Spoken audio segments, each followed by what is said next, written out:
Chapter 1. Hudong City was an ancient city with thousands of years of history. Over the years, the country had protected the cultural heritage of Hudong City, making it a beautiful and quiet place. It was very suitable for recuperation. In the evening, Su Yin came out for a stroll as usual. He was wearing a singlet with pictures of beautiful women printed on it, a pair of colorful beach pants, and a pair of flip-flops. The clothes he was wearing were at most 30 yuan. As he walked, he hummed a song that he had plagiarized from God knows where. Appreciate the fair and graceful girls first, then woo the hot and sexy girls. Study hard for 3 years, Sui Yangguang. All that's left is to sleep with her. Yo, such a slender waist, damn.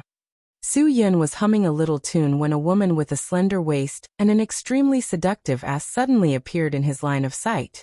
TSK. I've been wandering around this place for more than 10 days, and I've finally caught a girl that's passable. Su Yin mumbled as he followed behind the woman, looking and commenting. After following her for a few dozen meters, Su Yin gradually lost interest. He found that the woman was standing in front of a bar not far away, and she even lit a cigarette. Su Yin didn't need to ask to guess what industry the woman was in. F***ck, what a waste of time. Just as Su Yin was about to look for his next target, he suddenly heard a feminine voice. What are you doing here again? The woman's voice was clear and melodious, like jade beads falling on a plate. It was filled with a unique charm. Su Yin turned his head to look in the direction of the voice. It was fine if he didn't look, but when he did, Su Yin was almost stunned. Willowy waist, perky butt, ponytail tied up high, looking very pure. Fair skin, delicate facial features, melancholy and languid eyes, and seductive red lips. No matter how one looked at it, the woman was definitely worthy of being called a top beauty. However, at this time, the beauty seemed to be in trouble. On her right side stood a 25 or 26-year-old man with the head of a snake and the eyes of a mouse. Beside him were a few burly tattooed men who seemed to be surrounding him. Su Yin didn't like to meddle in other people's business. Of course, the business of the best beauties was an exception. At that moment, he walked towards the best beauties. Sister-in-law, please save me. Only you can save me now. The shifty-eyed man had a mournful look on his face as he begged bitterly. He almost wanted to kneel on the ground before the beauty. I'm not your sister-in-law, and I don't have the money for you to continue gambling. You better leave now, or I'll call the police.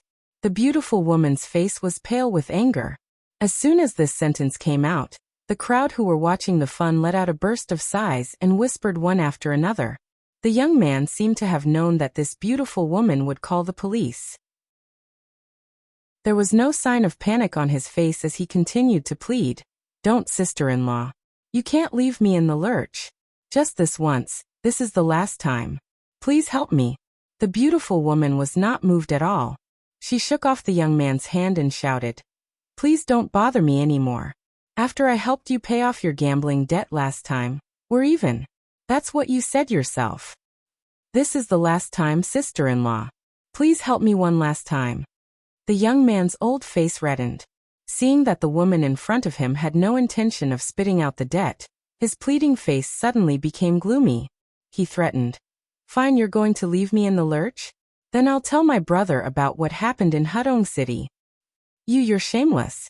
The beautiful woman was so angry that she almost fainted. The last 2 times he came to ask for gambling money, he used this to threaten her. Today he did it again. Sighed, this good girl's life is so hard. An old man who was watching the scene sighed. Isn't that so? It's already the 3rd time. That kid is really not a good person. Bah. If this happened to me, see if I don't kill him. A middle-aged woman said indignantly. Hey auntie, aren't you here? Go and beat that kid up. A balding man next to her said. The woman rolled her eyes and whispered. Do you think I'm stupid? That kid wants to be beaten up. The people behind him are obviously gangsters. Do you dare to provoke such people? The onlookers were discussing animatedly. Su Yin squeezed into the crowd and gradually learned the whole story from the people around him. The beautiful woman was called Ruanqing Shuang. She opened a medicinal cuisine restaurant, and usually made a living by selling medicinal cuisine. She had a brother-in-law, the shifty-eyed young man LV Bao. He was addicted to gambling, and often went to Ruan Qingshuang to ask for money after he lost all his money. When his pleas were fruitless, he would threaten to tell the whereabouts of Ruan Qingshuang to his brother in the countryside. "Sister-in-law, have you thought about it? Why don't I give my brother a call now? I believe he'll be very happy to come to you," LV Bao said with a look of a villain intoxicated with success. Ruan Qingshuang bit her lips with her pearly white teeth. Her pretty face was pale and her beautiful eyes were filled with tears. At this moment, a voice suddenly came from the crowd. "How much money do you want? I'll give it to you on her behalf." As the voice fell, the onlookers around Su Yin made way for him, for fear that they would be mistaken as the one who shouted. Su Yin didn't care in the slightest. He walked over to LV Bao with a smile on his face. As he walked over, the surprised crowd looked at Su Yin, as if they were looking at an idiot. When Ruan Qingshuang heard that someone was going to pay for her, she was shocked and puzzled. She was even a little touched. It wasn't because she could use money to shut LV Bao's mouth, but because she had been threatened by LV Bao 3 times. Every time, no one stood up for her. LV Bao had already been driven crazy by the gambling money he owed. At this time, when he heard someone say that he was going to pay for Ruan Qingshuang, he immediately turned his head and looked over. You want to pay for my sister-in-law?" Su Yin snapped his fingers and said. "You didn't hear wrong. Say it, how much do you want?" Not much. 20,000 is enough. 20,000. LV Bao didn't think about how much money Su Yin could have with his outfit. At this time, his mind was only filled with the word money. Only 20,000? Su Yin looked as if he didn't think it was enough. LV Bao's eyes lit up when he saw this. He hurriedly added, I miscalculated. 50,000. 50,000 is enough. 50,000? Less. I don't think it's enough for you. How about I give you 100,000? Su Yin laughed. Really? LV Bao was surprised. With a flattering smile, he ran to Su Yin.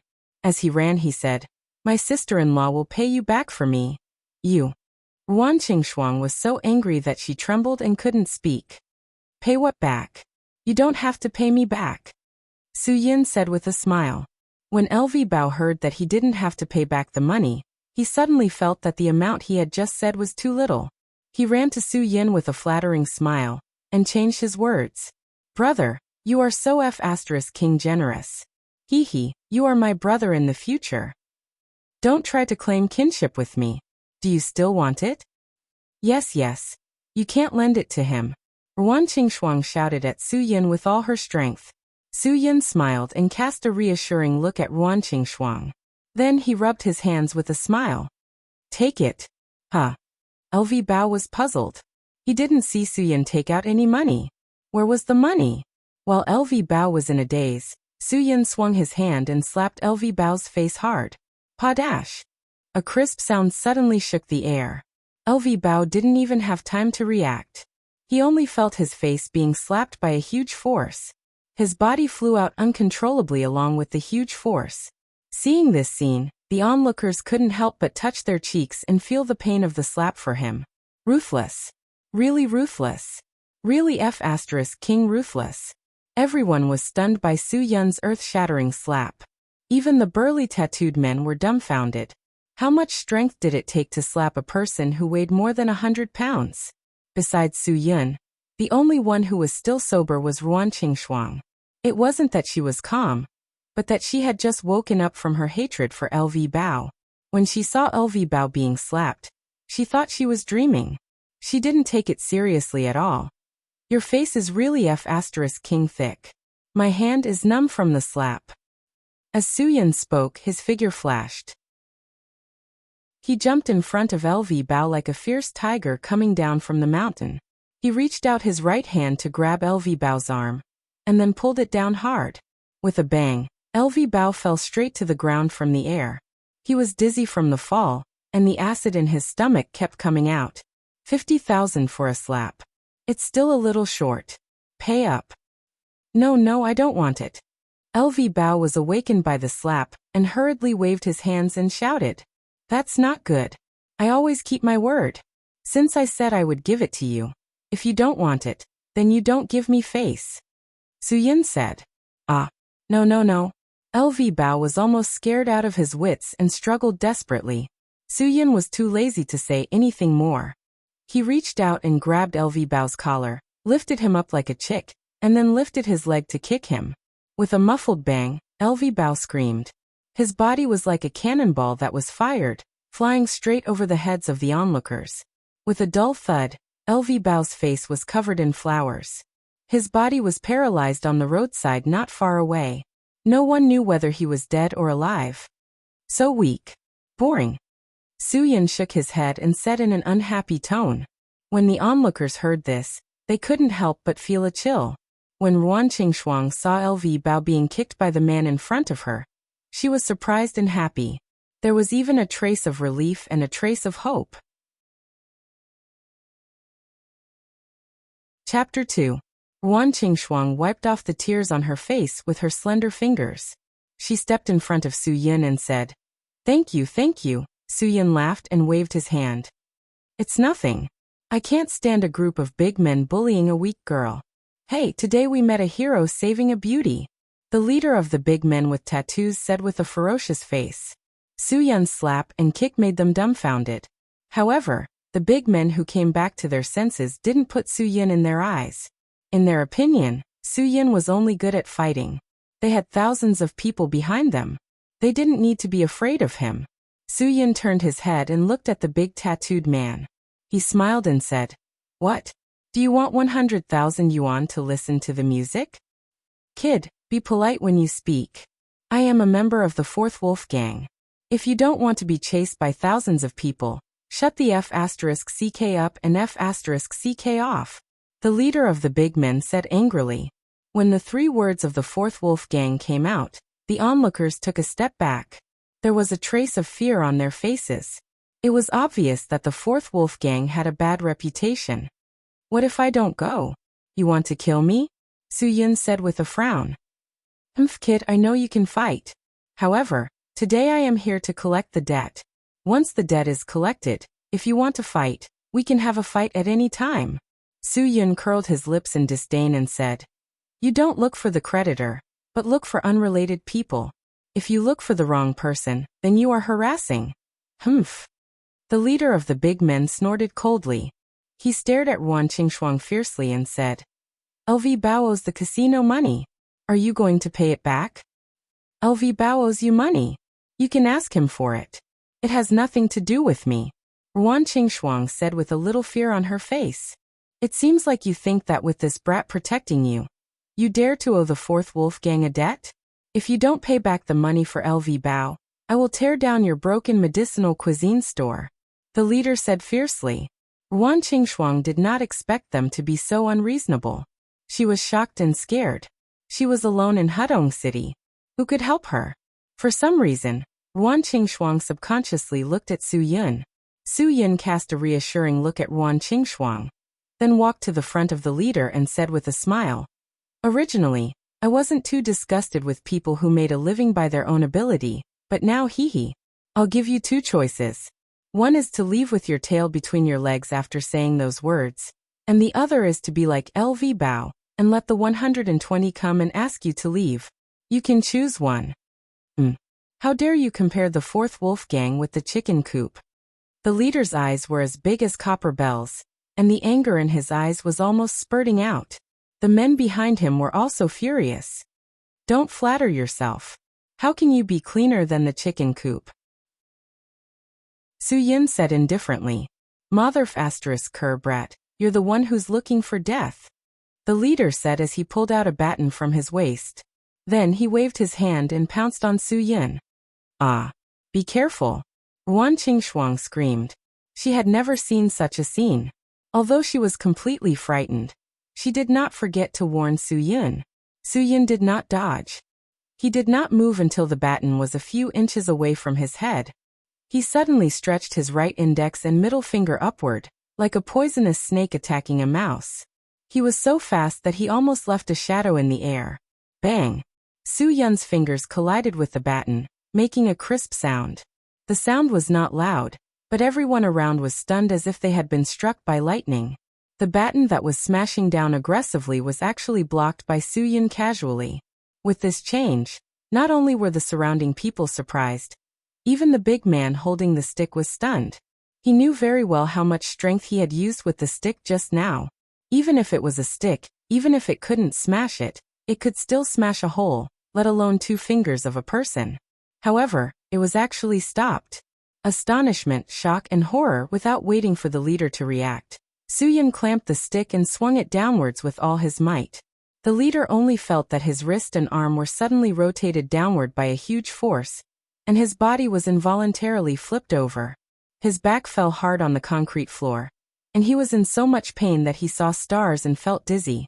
Soo-Yun did not stop there. He put the tip of his foot under the leader's waist, and then lifted him up. The 200-pound man was lifted 2 meters into the air like a plush toy. He made a perfect parabola in the air, and then followed in LV Bao's footsteps, and his head fell straight on the concrete floor. You want to collect debts with such little skills? Even bank robbers are more skilled than you. F***ck. Soo-Yun muttered as his figure flashed and rushed into the middle of the hoodlums who were pouncing on him. A straight punch, a kick to the groin, and a slap to the mouth. Overbearing, direct, and simple. In less than half a minute, the remaining 5 or 6 men were all lying on the ground like corpses. They were all like dead dogs, motionless and unwilling to be dragged away. Your face is yours, but your money is the Fourth Wolf Gang's.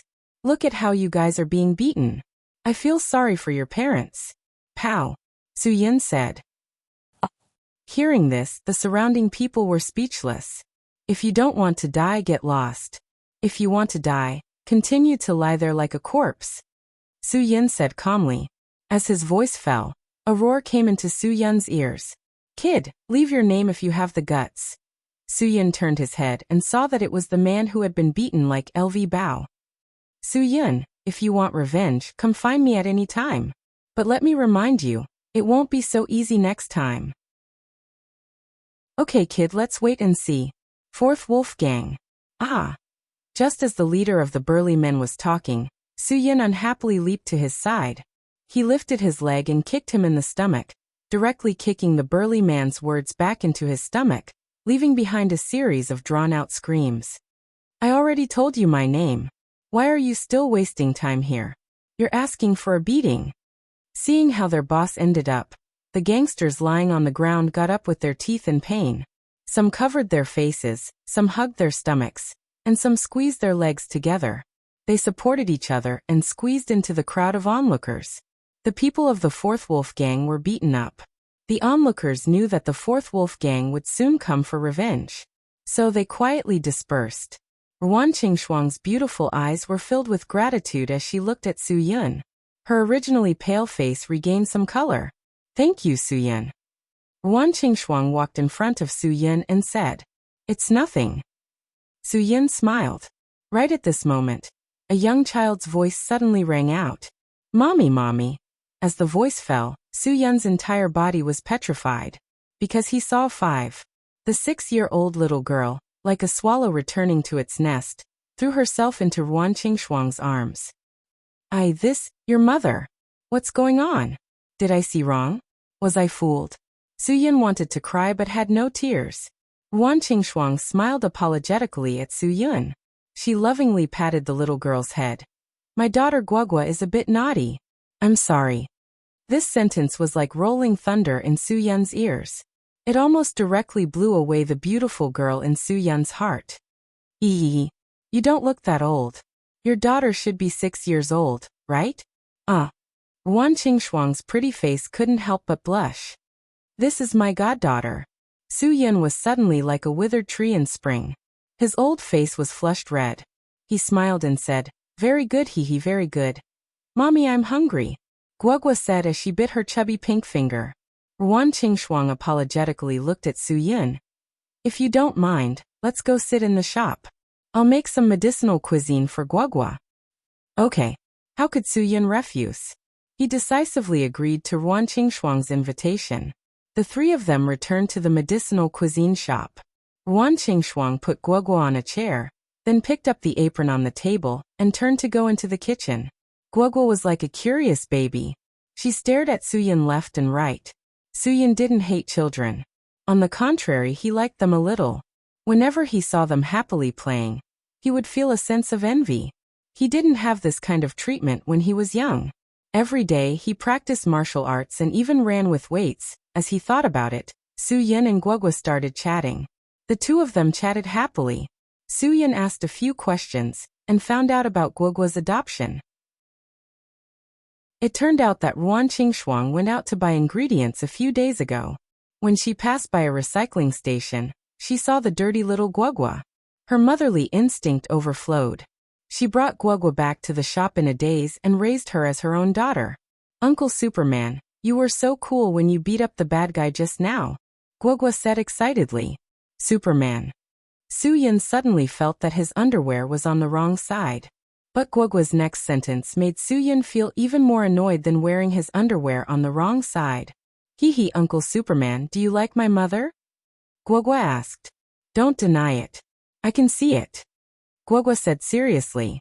Su-yin was speechless. Are the children nowadays so precocious? Guogua blinked her big bright eyes and said with a smile, "Uncle Superman, can you be my father?"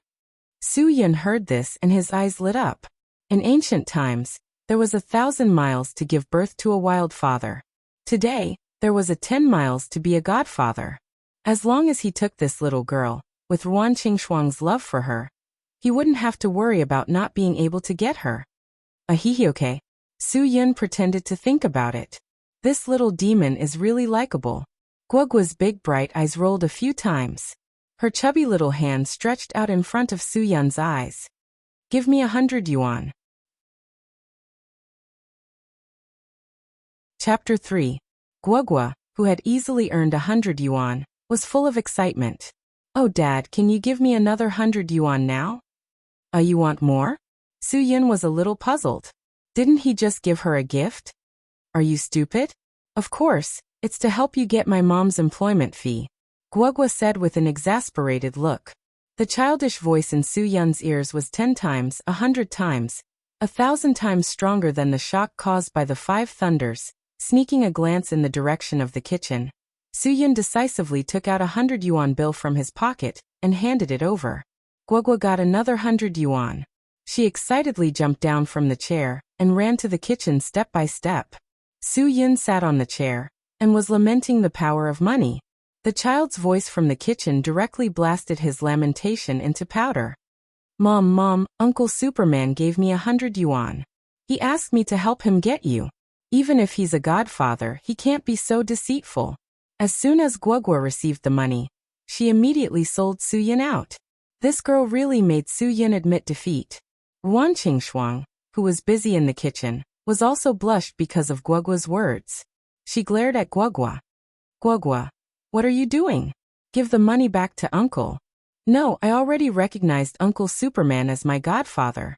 It's not easy to have a dad who can protect Guogua," Guogua said with gratitude.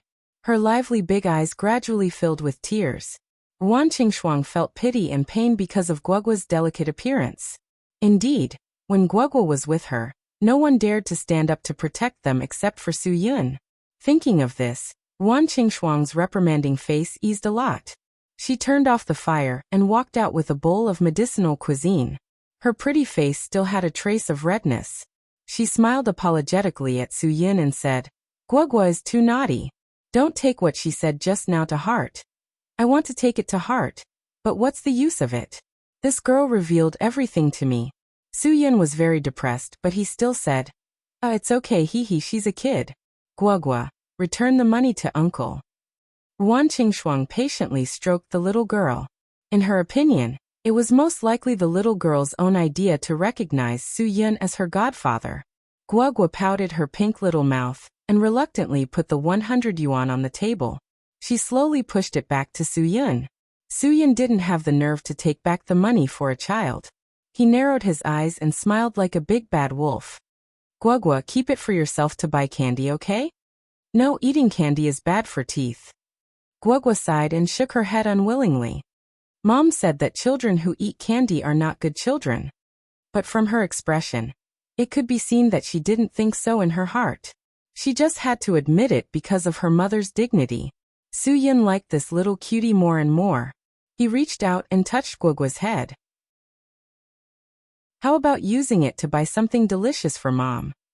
This reason is okay. Guogua's eyes lit up. She nodded vigorously and took back the money that was slowly pushed out. Ruan Qingshuang was also helpless to Guogua. She could only look at Su Yin with embarrassment. Guogua cheered that it was time to eat. Then she twisted her waist and went to wash her hands. I'll return the money to you. Ruan Qingshuang saw Guogua leave and quickly took out her wallet from her pocket. No need, it's fine as long as the child likes it. Su Yin smiled faintly. That ghost horse fairy was really too cute. Ruan Qingshuang was not willing. No, Guogua is young and ignorant. How can I have the nerve to take your money? I already don't know how to thank you for what you did today. Thank me. Su Yin glanced at the advertisement on the door of the medicinal cuisine store. It was hiring chefs and waiters. After thinking for a while, he patted his stomach and said, Treat me to a medicinal cuisine. How about Chinese ginseng and dendrobium lean meat soup? Ruan Qingshuang was stunned. She had opened the store for so long, but she had never met someone who could order a medicinal cuisine without looking at the menu. After being stunned for a moment, she hurriedly nodded. Okay. When Ruan Qingshuang went back into the kitchen, Guogua had already washed her hands and ran back. She saw Su Yin looking at her with a guarded expression. She tilted her head and said, Godfather, what's wrong? I'm not a bad person. Why are you looking at me like that? Look at how adorable this child is. She keeps calling out Godfather, in such a smooth and gentle manner. If Su Yin didn't have that little bit of self-control, he would have been sold by this girl and counted the money for her. Guogua, aren't we quite fated? Su Yin raised his eyebrows and said to Guogua with a smile. Guogua looked at Su Yin vigilantly. After a while, she reluctantly nodded. What do you want from me? Just say it. But I definitely won't tell you that my mother is wearing the same pink underwear as Guogua today. PFFF. Su Yin almost vomited blood. What were children these days thinking in their heads? However, he still subconsciously looked at Ruan Qingshuang's back. He vaguely found that Ruan Qingshuang's clothes had a light pink color. Guogua's words should be true. Looking at Guogua's tight underwear with cute cats embroidered on it, Su Yin couldn't help but imagine how Ruan Qingshuang would look when she wore such cute underwear. However, it was only in his mind. Su Yin quickly collected his thoughts and pointed to the recruitment advertisement on the door. Guogua, have you found a chef in my shop? Not yet. Guogua shook her head unhappily. She picked up the spoon and drank a mouthful of white fungus and snow pear soup. There's no way. No one is willing to cook for 1,500 yuan. But my mother doesn't have more money to pay people. Su Yin smiled slightly. Then what do you think about Uncle being the chef? You. Guogua put down her chopsticks and stood up on the chair. Her big mischievous eyes looked back and forth at Su Yin several times. From time to time, she would make some requests that were completely beyond the chef's field. Can you sing nursery rhymes? Yes. Can you tell ghost stories? Of course. Can you play the game of truth or dare? No problem. Can you make your mother happy? Of course. At this time, Ruan Qingshuang came out with a bowl of Chinese ginseng and dendrobium lean meat soup. Seeing the strange look on the two's faces, she couldn't help but ask, What are you doing? Mom, I found a chef for you. The monthly salary is 1,000 yuan. Guogua proudly pouted at Su Yin. Su Yin was stunned. He whispered to Guogua beside him. Isn't it 1,500 yuan? Guogua stood on the chair and just happened to be close to Su Yin's ear. She threatened in a voice that only the two of them could hear. Do you want to hit on my mother, or do you want that extra 500 yuan? Pow. This move was really a trump card. Su Yin was afraid that this girl would directly shout out his thoughts, so he didn't dare to bargain. 1,000 yuan it was. Ruan Qingshuang didn't hear the conversation between the two. She hurriedly went forward and carried Guogua down from the chair. Children talk without thinking. Please don't mind them. Little did she know that the two shrewd people had already communicated with each other through their eyes. Guogua isn't talking nonsense. Su Yin picked up the medicinal soup on the table and drank a mouthful. Not bad. But the ratio of Chinese ginseng and dendrobium is a bit uneven. If you can add 2 pieces of ginger to cover up the taste of the Chinese medicine, the taste will be better. Ruan Qingshuang was shocked by Su Yun's comments. You really know about medicinal cuisine? Su Yun nodded. This was a golden opportunity that Guogua had bestowed upon him, allowing him to work for such an excellent lady boss. Of course, he had to seize the opportunity to show off. I know a little, just a little. Guogua secretly gave Su Yun a thumbs up. Great. Then are you really willing to work here? Ruan Qingshuang probed with a tone of disbelief, but in her heart, she hoped that Su Yun would agree. After today's incident, she felt that if there wasn't a man in the shop, once something happened, she and Guogua would have a hard time fending off. Su Yun nodded and pretended to think for a while. If you believe in my skills, I can give it a try. Really? Ruan Qingshuang was overjoyed. She never thought that she would have such good luck. Su Yun nodded. Oh yeah. Guogua also jumped up excitedly. She raised her innocent little face and blinked her left eye at Su Yun. 1,000 yuan a month. This is what we agreed on. This little money grubber was really good at helping her mother save money. Ruan Qingshuang touched Guogua's head lovingly and said to Su Yun, I'm really tight on money these days. If you don't mind, I'll immediately double your salary when the business is better next month. Is that okay?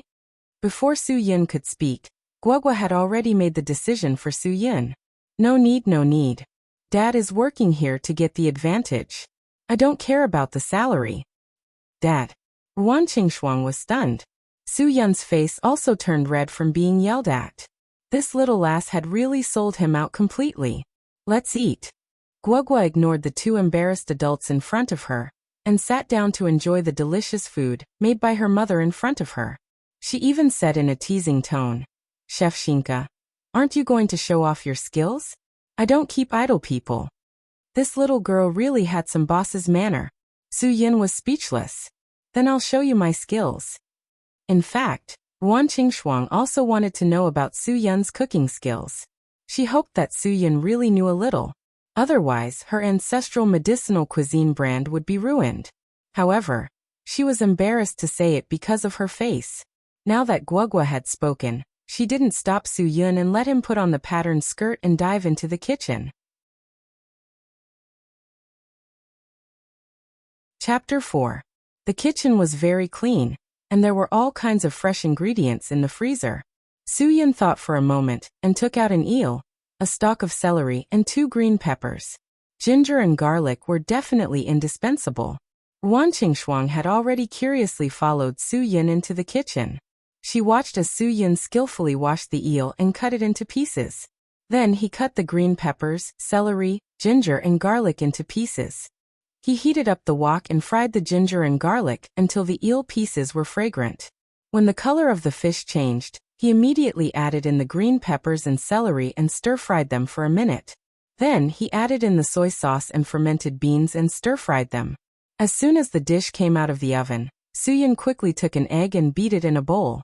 Then he used scalding hot water to quickly make the egg flour. Then he added a spoonful of honey to complete a simple but very appetizing honey egg tea. Come Guogua, Sister Shuang, try my cooking. Su Yun quickly carried a dish and a soup in front of Guogua. Eat it while it's hot. It won't taste good when it's cold. It was the first time Ruan Qingshuang had heard a strange man call her that. However, she only blushed slightly. She didn't feel any disgust, as if she agreed that Su Yun could call her that. Guogua picked up a piece of eel and ate it with relish. She nodded as she ate. Not bad. Keep it up. Ruan Qingshuang also picked up a piece with her chopsticks and put it in her mouth. After tasting it, she drank a spoonful of the simple honey egg tea. She could only sigh that Su Yun was much better than she had imagined. The eel with celery, soy sauce, and chili was fresh and not greasy. The honey egg tea didn't have any fishy smell at all. He was simply at the level of a professional chef. How is it? Is the salary of $1,000 worth it? Su Yun asked with a confident smile. He wasn't bragging. With the standard of his medicinal cuisine, an 8-star hotel in Dubai would be willing to pay him $10 million a year to be the head chef. Guogua nodded repeatedly. Finally, she said, if it was 800, it would be even more worth it. Damn, this girl is really hard to please. Su Yun, Wan Qingshuang, and Guogua obviously got along very well. The three of them chatted as they ate. It was really a bit like the three auspicious treasures together. Guogua even pestered Su Yun to teach her a few moves to deal with the bad guys just now. Su Yun casually taught her a few military boxing moves, and Guogua also learned them quite well. She was very cute. Qingshuang then chatted with Su Yun about the promotion and publicity. Unfortunately, she was short of money and did not have the funds to do publicity. However, Su Yun knew very well that it was almost impossible to advertise without spending money these days. Hearing this, Guogua felt sleepy and wanted to go upstairs to sleep. Su Yun saw this and got up to say goodbye. It's late. You should rest early. I'll go back first. Dad, aren't you going to stay and sleep with Guogua? Guogua asked sleepily. Guogua, can't Mom sleep with you? Wan Qingshuang stared at the mischievous Guogua and said, the bed is so big. It's safer to sleep with more people. What if I fall off? Wan Qingshuang and Su Yun were petrified. Fortunately, Guogua didn't insist on this topic. She turned around and went upstairs. Wan Qingshuang looked embarrassed. She wanted to say something but hesitated. You that? Guogua, I appreciate your kindness. I'd better go home and sleep. Su Yun could only laugh awkwardly. Wan Qingshuang saw Su Yun off with a red face and closed the door. Su Yun didn't go back directly after leaving the medicinal cuisine restaurant. Instead, he turned around and went to the most famous barbecue street in Wenhui district of Hudong City. This place was the busiest place in Wenhui district at night. It was like a sea of people in full swing. There were a lot of hooligans who came here to drink beer and eat skewers at night. 8 to 9 little ruffians, who had eaten and drunk to their heart's content, were humming a song of Mela Mela Mela drunk Mela drunk Mela drunk Mela drunk Mela drunk Mela. Chang, Su Yun shouted. F***CK. One of the hooligans was so scared that his hands trembled. He almost couldn't hold back his pee. His face suddenly became angry, and he turned around to look. When he saw Su Yun standing not far away and looking at him with a smile, the hooligan quivered. It's Brother Yin. You scared me. The hooligans led by Chang had troubled Su Yun when he first came to Hudong City. However, they were easily tamed by Su Yun. Now they were like mice that saw a cat when they saw Su Yun. I need your help. Su Yun didn't plan to be polite with him. In his eyes, Chang and the others weren't bad people. Chang was slightly startled. He quickly looked at Su Yun's appearance and then said with an embarrassed face, Brother Yin, today you beat up the people of the 4th Wolf Gang near Iha Square, right? There weren't many people in Wenhui district who dared to touch the hooligans of the 4th Wolf Gang. Therefore, today's incident had spread. The hero in slippers, singlet and flowery pants was famous in the underworld. When Chang saw Su Yun's appearance, he instantly understood. Oh, the news spread quite quickly. Su Yun admitted it quite easily, but the expressions on the faces of Qiangzi and the others were much uglier. Chang's face couldn't even smile. Su Yun just said that he needed his help. Now that the 4th Wolf Gang was involved, he didn't know what to do.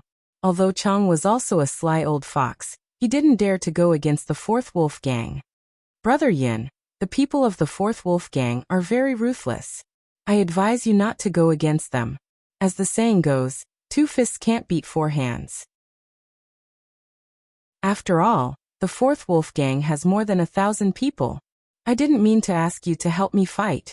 I just want you to help me with a small matter. Su Yun understood Chang's worries. Brother Yin, as long as this matter has nothing to do with the 4th Wolf Gang, I will do anything for you. Chang gave a military order. Su Yun shook his head. Let's go. Follow me to a place. A group of people came to Iha Square.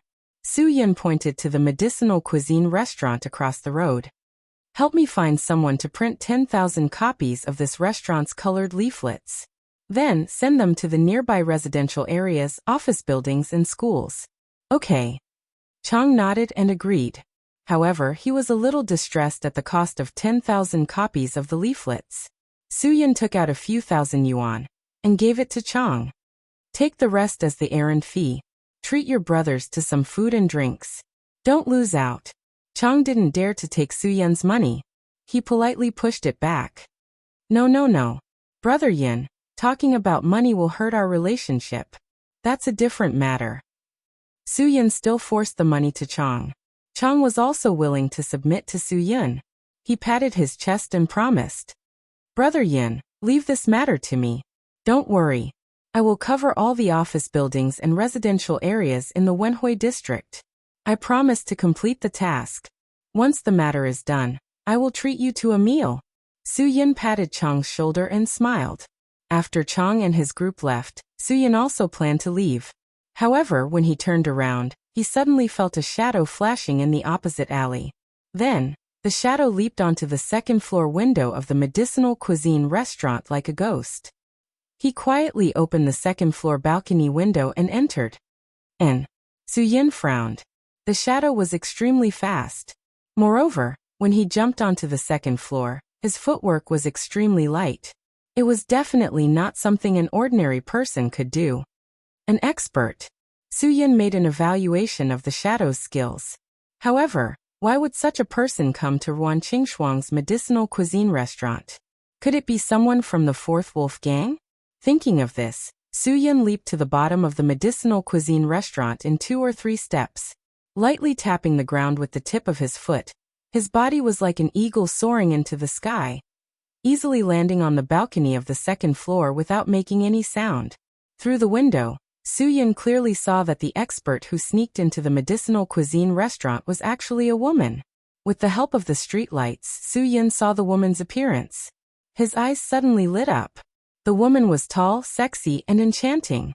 Her soft long hair reached her waist. She looked like a classical beauty. If one were to compare her figure and face, the woman would definitely not lose to Ruan Qingshuang. However, her body was surrounded by a faint immortal Buddha's aura. Between her eyebrows was a murderous aura. Her sharp eyes were like a knife. Her beautiful face was as cold as frost. No matter what point it was, it made people feel that she was not to be blasphemed. She was a bit like a feline. She looked docile and gentle, but no one knew when she would explode and reveal her sharp claws. Damn, why would such a dangerous person come here? Su Yin was a little puzzled. However, he hid behind the balcony and did not say a word. He quietly watched the woman's every move. The cold beauty was like a ghost. Her feet moved with exquisite footwork. She walked in the corridor as if she was flying. Every time she passed by a room, she would use her slender white fingers to open the door. She glanced at the door, and then continued to the next room, as if she was looking for something. She's looking for someone? Su Yin slightly narrowed his eyes. His thick eyebrows were tightly knitted. His eyes were piercingly cold and fearless, giving people the feeling that they would stop in their tracks. If Su Yin's brothers were by his side, they would definitely know that this was a sign that Su Yin was preparing to attack at any time. The cold beauty quickly found the room where Ruan Qingshuang and Guoguo were staying. She opened the door and took a look. However, her face revealed an expression of relief. Hiss, Su Yin was a little confused about what this cold beauty was trying to do. The beauty looked outside the door a few times. Then, she slowly closed the door and turned to the balcony. Seeing this, Su Yin's body suddenly flashed back. Then, he used the tip of his foot to push off the balcony's floor. With a flip, he jumped down from the second floor and hid in the shadows of the wall. Soon, the cold beauty also jumped down the stairs. However, the moment she landed on the ground, she suddenly turned around and looked at the place where Su Yin was hiding. Her sharp phoenix eyes flashed with killing intent. Come out! As the cold beauty spoke, a soft sword appeared in her hand. The blade was like autumn frost, shining with a cold light. The body of the sword was like autumn water, giving off an aura that was like an immortal or a demon. Damn, your father's hiding skills are not bad. How did this woman find out? Su Yin cursed in his heart, but he still walked out openly. Hee, you're here to find Guoguo, right? Chapter 5. I'm Su Yin, Guoguo's new godfather. Su Yin had heard people talking about Ruan Qingshuang during the day. If Ruan Qingshuang had such a powerful friend, then LV Bao would not dare to come and pester her. Therefore, he concluded that this cold beauty was most likely acquainted with Guoguo. The cold beauty's tone had a trace of ridicule and disdain. Hee, don't you think it's a good match? Su Yin said and winked at the cold beauty. I think you've suffered internal injuries. Do you need help? We can still treat internal injuries. Humph. The cold beauty coldly snorted, and a murderous aura suddenly erupted from her delicate body, which was surrounded by immortal Buddha chi. If you don't want to die, then control your tongue. Die? Who isn't afraid of death?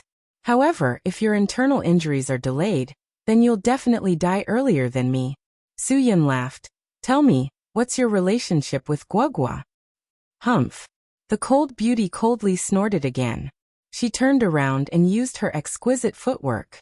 Her figure flew away like an arrow. Want to run? Su Yin chased after her. The two figures, one in front and one behind, were like two cold lights in the night. In a flash, they left the medicinal cuisine restaurant. A foppish young man dressed fashionably walked out of a bar not far away. In his arms was a drunk woman in a miniskirt. Just as he was thinking about which hotel to get a room in, he felt a gust of cold wind brushing past his ear. Two black figures flashed past his eyes and disappeared without a trace. The young man was shocked and opened his mouth wide. He rubbed his eyes with both hands and looked around again. However, he did not see anyone. He could not help but feel puzzled. Today, in order to deal with this girl, he did not drink much. The fashionable young man's mind went blank. He could not help but feel his legs go soft. He squatted on the ground and exclaimed, "Oh my God! I've seen a ghost."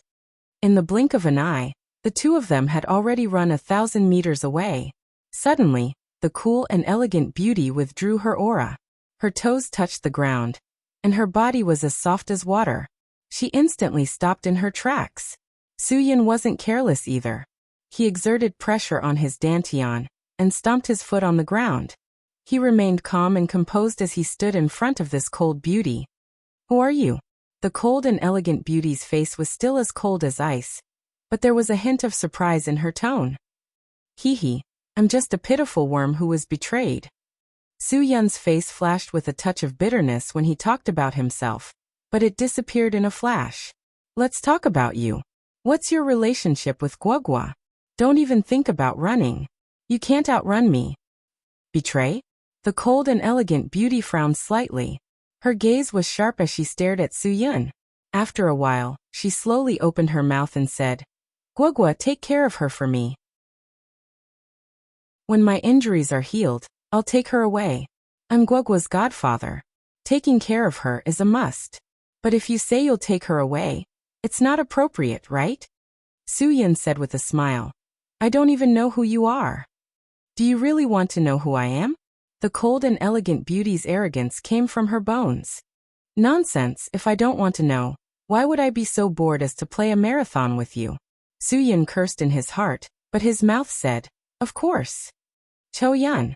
Hey, why does this name sound a little familiar? Cho Yun. Cho Yun. Su Yun muttered a few times. Suddenly his expression changed and he said in shock, "Violent Fox Venerable Cho Yun?" Su Yun sucked in a breath of cold air. He felt lucky in his heart. The name of Violent Fox Venerable Cho Yun, when mentioned in the underground world, could make countless experts tremble in fear.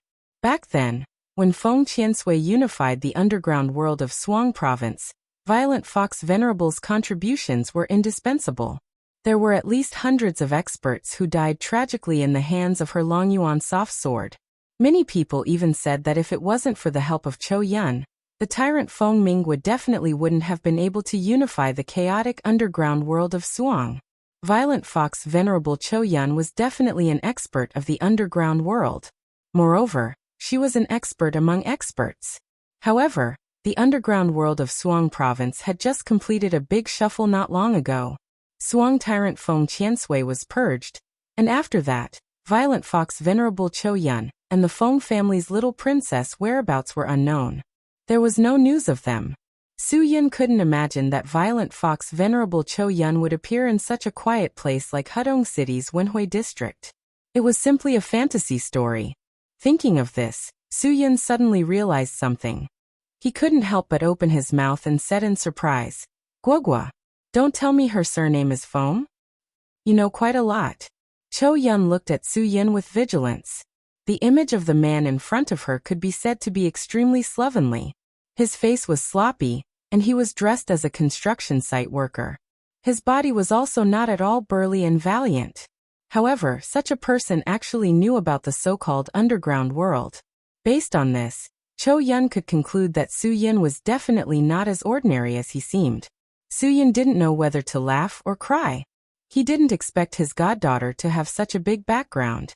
It was no wonder that she was so evil. Feng Qiansui's precious granddaughter was the veritable little princess of Su Hong's underground world.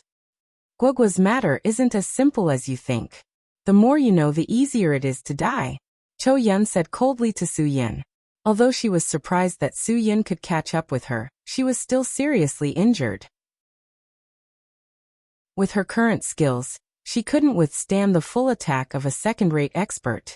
This was also the reason why Cho Yun made such a choice. If she brought Guoguo with her, the target of the pursuit would be too big.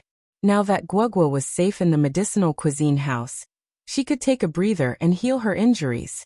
Only when her injuries were healed could she have the confidence to deal with the mad dog and protect Guoguo's safety. Su Yin took a deep breath. These years were really not peaceful. He originally thought that he could relax for a few years after leaving that place, but he didn't expect to encounter such a thing. No matter what, I'm Guoguo's godfather. If you have any trouble, tell me. Maybe I can help you. Su Yin had just opened his mouth when he saw Cho Yun's vigilance. He added, "If you trust me." "Why should I trust you?" Cho Yun wouldn't trust anyone easily.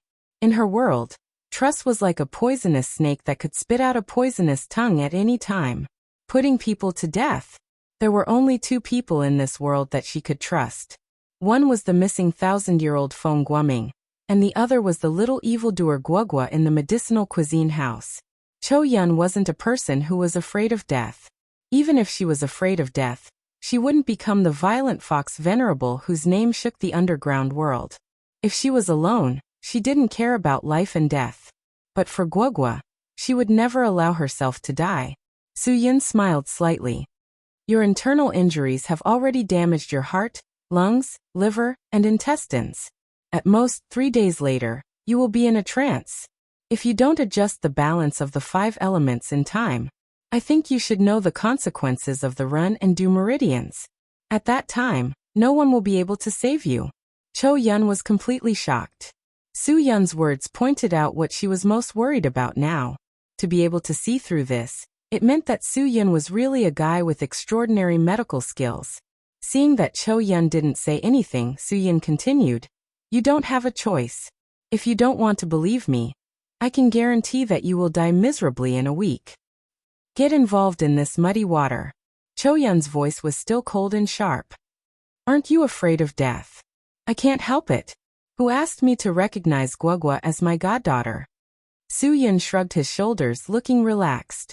Cho Yun bit her red lips, which showed a slight trace of blood. "I know you are not weak, but compared to the people who are chasing me and Guogua, you are." "What?" Su Yun grinned and said without any pressure, "But a lot more handsome." "Humph." Cho Yun snorted in self-mockery, with a slightly disdainful expression. "I'm afraid you are not even worthy to carry the shoes of a quasi-first-class expert." Quasi-first-class expert. Su Yun was stunned for a moment. He was very clear about the concept of a quasi-first-class expert. There were some quasi-first-class experts in the place where he was, but each one of them was a world-shaking treasure. Could it be that there were experts among the people? They were all in the underground world? Since when did the underground world become so colorful? Seeing Su Yun's expression, Cho Yun didn't feel disappointed. After all, she didn't expect anyone to help her. Who is that quasi-first-class expert? Su Yun looked at Cho Yun. With Cho Yun's strength before she was injured, she was probably a quasi-first-class expert, right? Cho Yun stood in front of Su Yun coldly. Her red lips were slightly pursed, but she didn't say a word. Su Yun asked, "Even a cat or a dog has a name, right?" Cho Yun asked expressionlessly, "Do you really want to know?" "Yes. Really?" Su Yun felt like he was being played. He rolled his eyes. "It's up to you whether you want to say it or not." Cho Yun's eyes showed a touch of disdain. It seemed that Su-yin was just talking. If he really wanted to risk his life for Guogua, he probably wouldn't be able to do it. Of course, this wasn't strange. Cho-yun didn't think that everyone would be like her, willing to risk their life for Guogua. The store is hiring waiters. The monthly salary is 1,000 yuan. Food, accommodation, and treatment are included. Su-yin raised his eyebrows. If you're interested, you can report to the store. We welcome you at any time.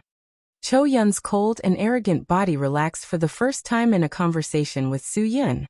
She thought for a moment, but didn't say anything. Don't follow me anymore. Otherwise you'll be in trouble, Cho-yun said. She suddenly turned around and left with a light tap of her feet. Su-yin didn't chase after her this time. The corner of his mouth raised into a smile. This woman was a bit interesting. She was seriously injured, but she still had a violent temper and arrogance.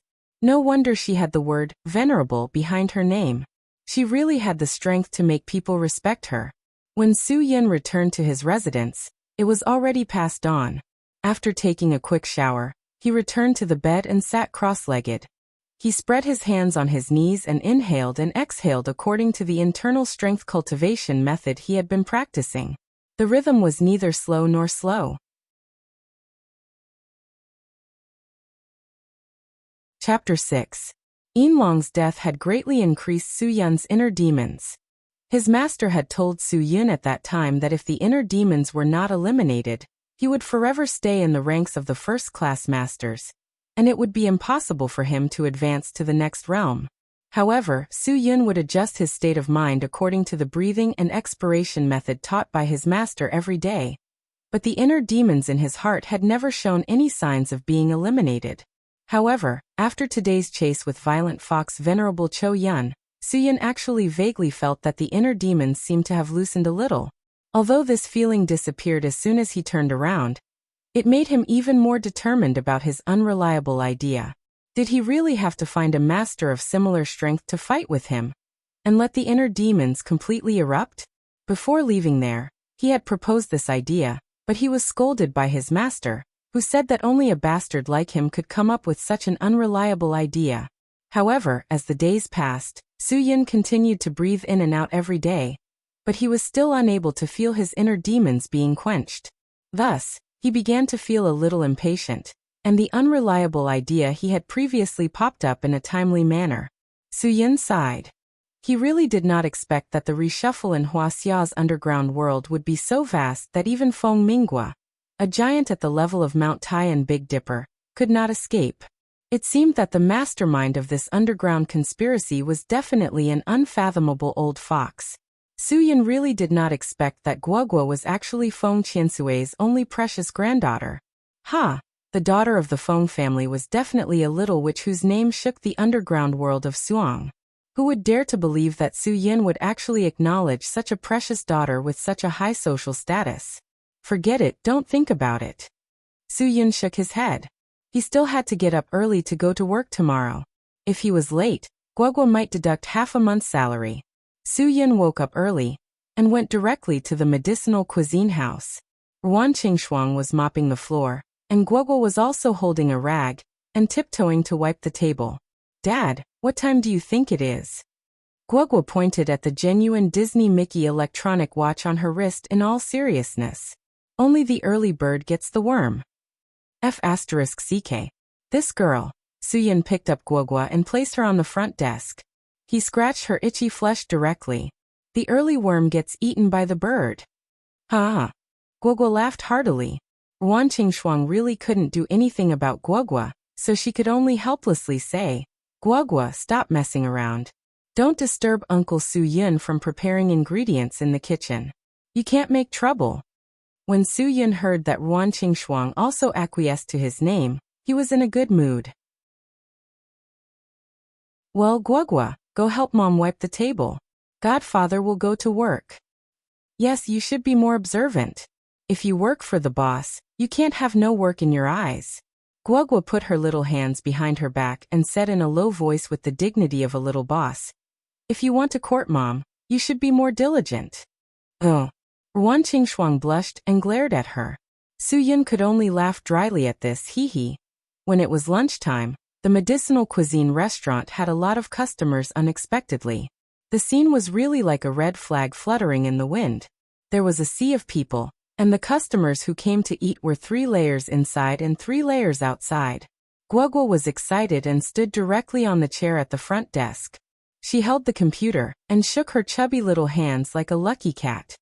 Grandpas, grandmas, uncles, and aunties, please take your order number. Here is the bill. With such a cute little accountant holding the line, the people who came to the medicinal cuisine restaurant couldn't help but add an extra dish. A few beautiful women couldn't help but reach out and pinch Guogua's pink little face. In order to make money, I can only sell my beautiful face. Although Guogua wasn't very happy in her heart, she didn't say anything. She welcomed them with a smile like a flower. Ruan Qingshuang felt that everything in front of her was like a dream. The medicinal cuisine restaurant had been operating for a long time. Although it wasn't to the extent of closing down at a loss, it was barely enough to make a living. After Su Yun's skillful mixing, Ruan Qingshuang's ancestral secret recipe, which was originally famous for its healthcare, was more easily accepted by people. It eliminated the smell of Chinese medicine, and even children liked it. Guogua was deeply touched by this point. Especially the Chinese ginseng and dendrobium lean meat soup made by Su Yun, which completely covered the special smell of dendrobium. The originally unpopular dendrobium soup became the most popular soup, and the customers praised it endlessly.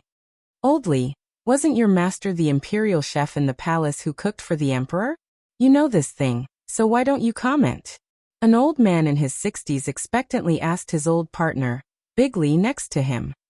This smell is really amazing. Old Li nodded repeatedly and kept praising. I didn't expect this chef to have the ability to suppress the smell of Chinese medicine. You know, this is a craft that many imperial chefs can't master in their lifetime. When most of the young people heard the 2 old men's words, they looked forward to the taste of the medicinal cuisine made by this fierce chef who was even better than the imperial chef. Ruan Qingshuang secretly exclaimed. Guogua was really a lucky star.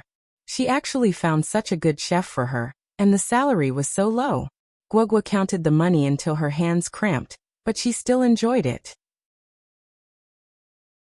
Her small hands were tapping on the calculator, and her mind was very clear and orderly. She didn't make a single mistake in the accounts. The medicinal cuisine restaurant's business was booming, and it was surrounded by people.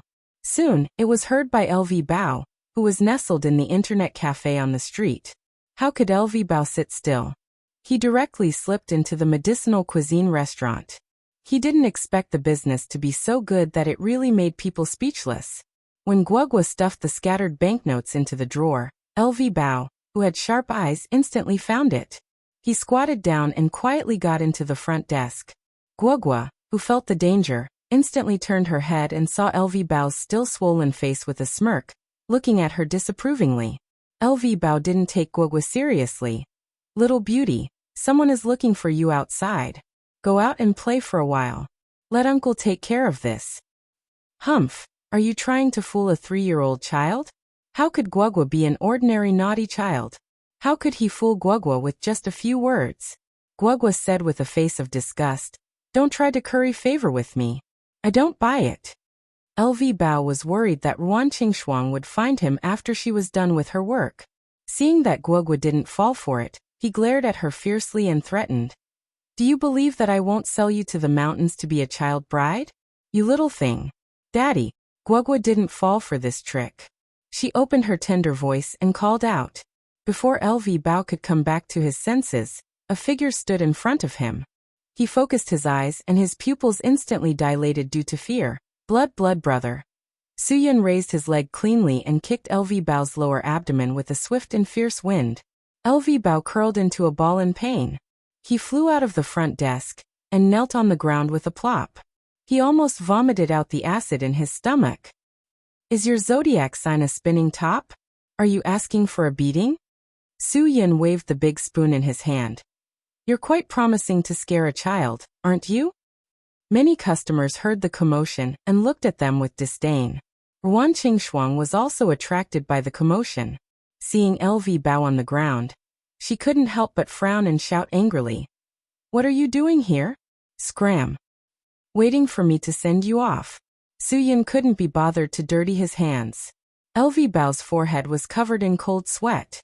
Hearing Su-yun's words, it was as if he had received a special pardon. He bowed and ran out while holding his stomach. Although he was gnashing his teeth in anger, he didn't dare to say anything. You're indeed my daddy. Guogua giggled. Suddenly, she raised her nose and sniffed. Oh, what's that smell? Su-yin also smelled the burnt smell and frowned. Damn. The pot was still on the fire.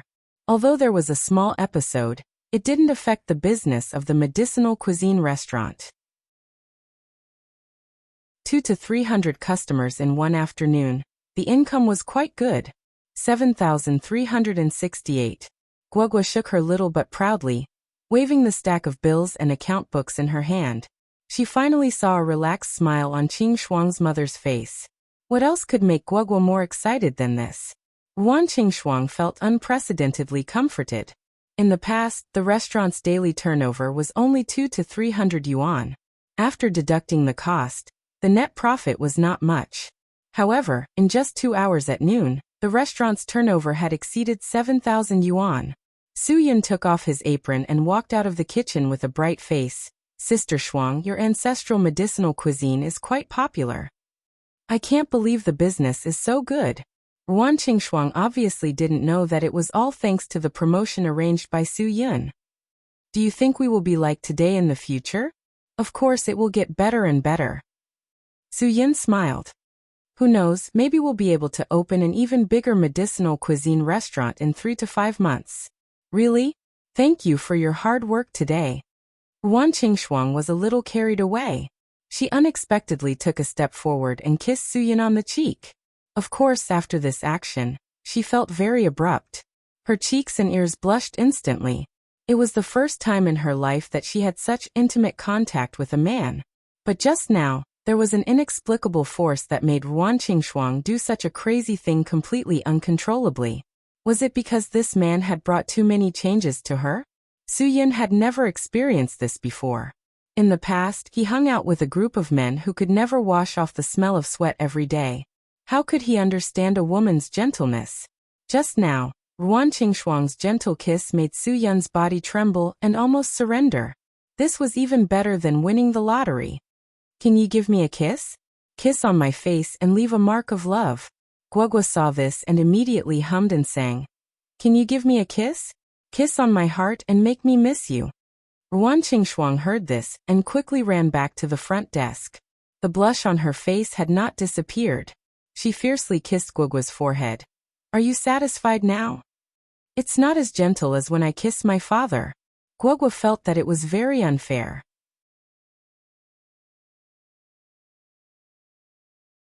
Chapter 7. Don't tell me you're going to spank me? Guogua felt a chill. She quickly got up and left Qing Shuang's side. She ran step by step to the front of Su-yin, who still hadn't reacted. Dad, Mom has already confessed, why don't you do something? What should I do? Su-yin was stunned by Guogua's question. Guogua sighed. Rotten wood really can't be carved. Guogua, don't talk nonsense again. Do you not want the Mickey Mouse hairpin anymore? Qing Shuang stared at Guogua. If you talk nonsense again, let's see who will coax you to sleep at night. Guogua stuck out her little tongue. Although she didn't care about a Mickey Mouse hairpin, she was still afraid of sleeping alone at night. She raised her tearful little face and looked at Su-yin. Dad, Guogua has been having nightmares recently. What should I do if Mom doesn't coax me? Su-yun's desire to protect her rose without any reason. Don't be afraid. Guogua, you still have me. In the future, when Godfather coaxes you to sleep, we won't be afraid of nightmares. But I'm still a little girl. How can I be alone in a room with a boy and a girl? A dry wood and blazing fire. What if something happens? Guogua wiped away the tears that had just brewed and said seriously. F***ck. What was this girl thinking? Su-yin really wanted to find a vermicelli and strangle himself to death. Qing Shuang was afraid that Guogua would say more shocking things, so she quickly changed the topic. Su-yin, I want to hire a waiter for the restaurant and an assistant for the side dishes. What do you think? That's a good idea. Just find me an assistant for the side dishes. Su-yin was smart enough to ignore Guogua. He only needed an assistant because he knew that there would be a waiter coming to him. Ruan Qingshuang did as she said. Then let's take advantage of the fact that there's no one around and go to the talent market to take a look. I'm going to. Guogua immediately changed the topic. Let's make it clear first. The salary can't be higher than 1,000 yuan. It's best if you're a part-time student. It's better if you don't play tricks. Ruan Qingshuang and Su Yin looked at each other. They really had to bring this young master. With such a shrewd Guogua following them to the talent market, they would definitely not lose out. However, just as the three of them were about to go out, 5 Jinbei vans whizzed in and surrounded the medicinal cuisine restaurant. The doors of the 5 vans opened at the same time. More than 30 people came out of the vans and pushed the doors open. Among the 30 people, there was a bald fatty who was the most eye-catching. He shrugged his shoulders like an eagle and had fierce eyes like a jackal. Su Yin knew that they didn't come with good intentions. He stepped forward and blocked Ruan Qingshuang and Guogua behind him.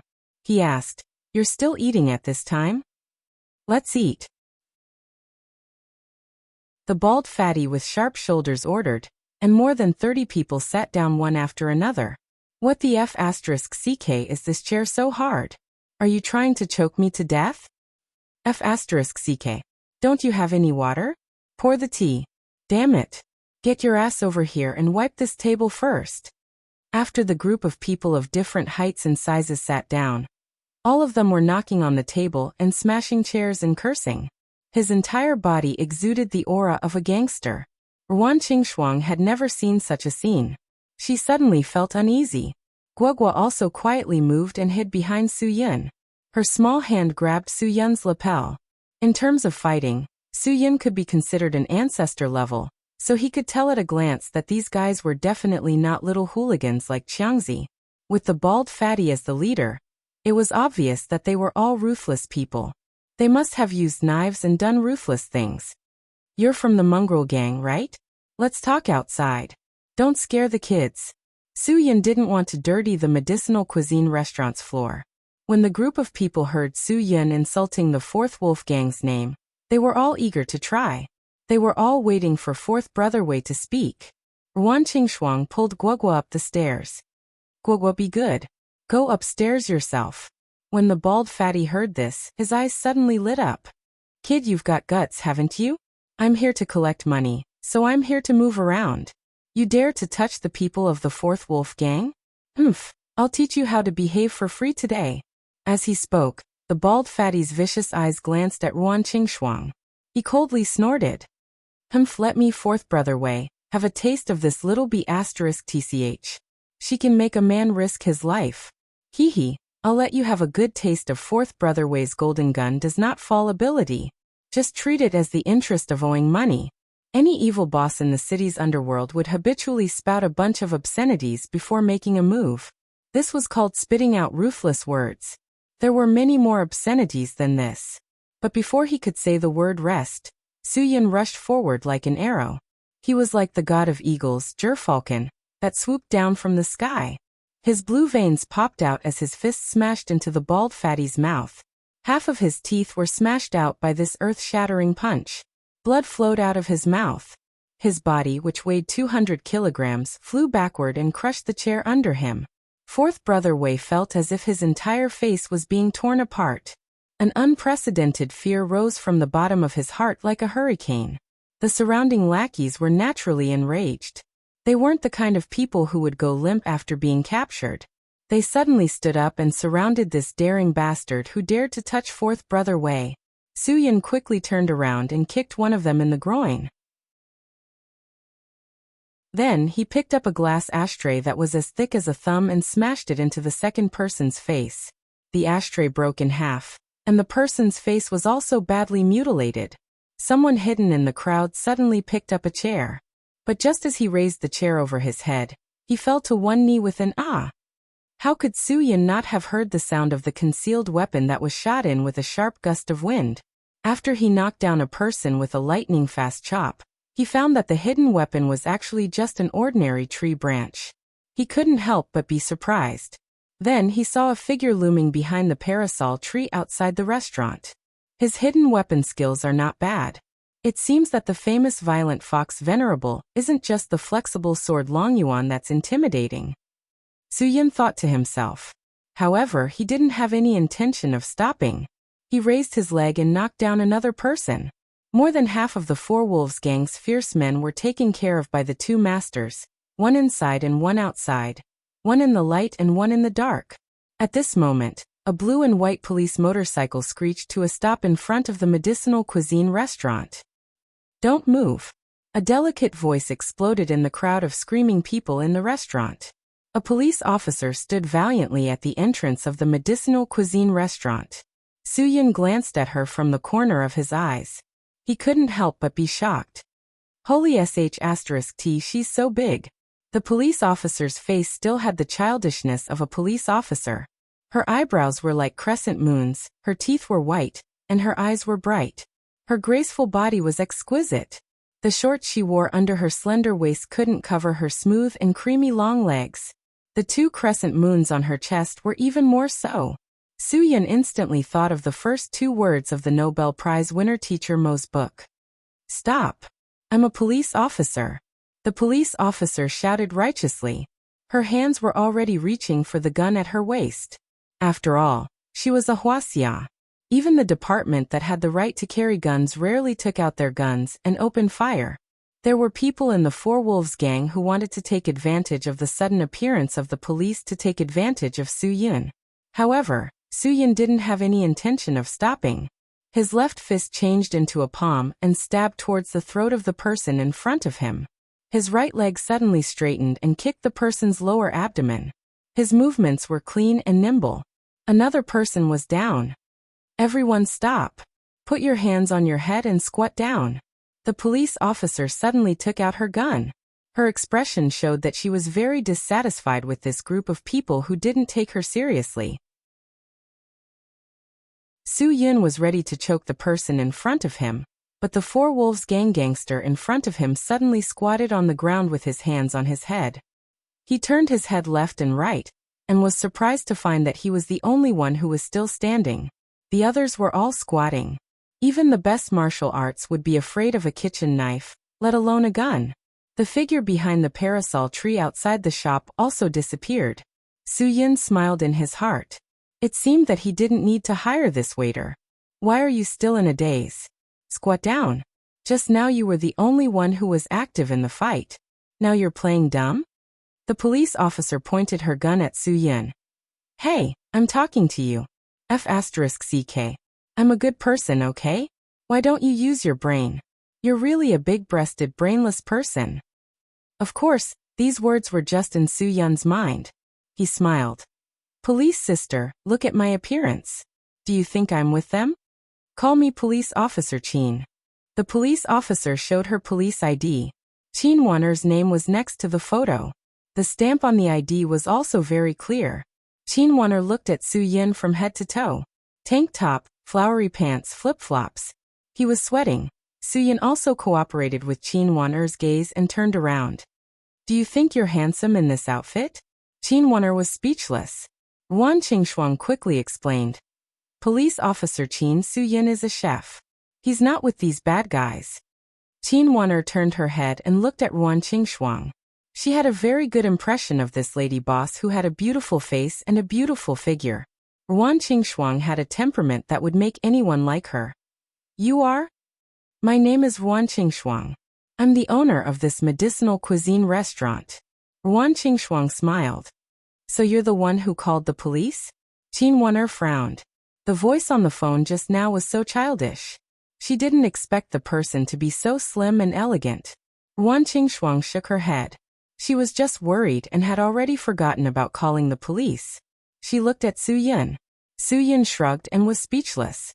He naturally didn't have the time to call the police, and he didn't like the police getting involved in his business.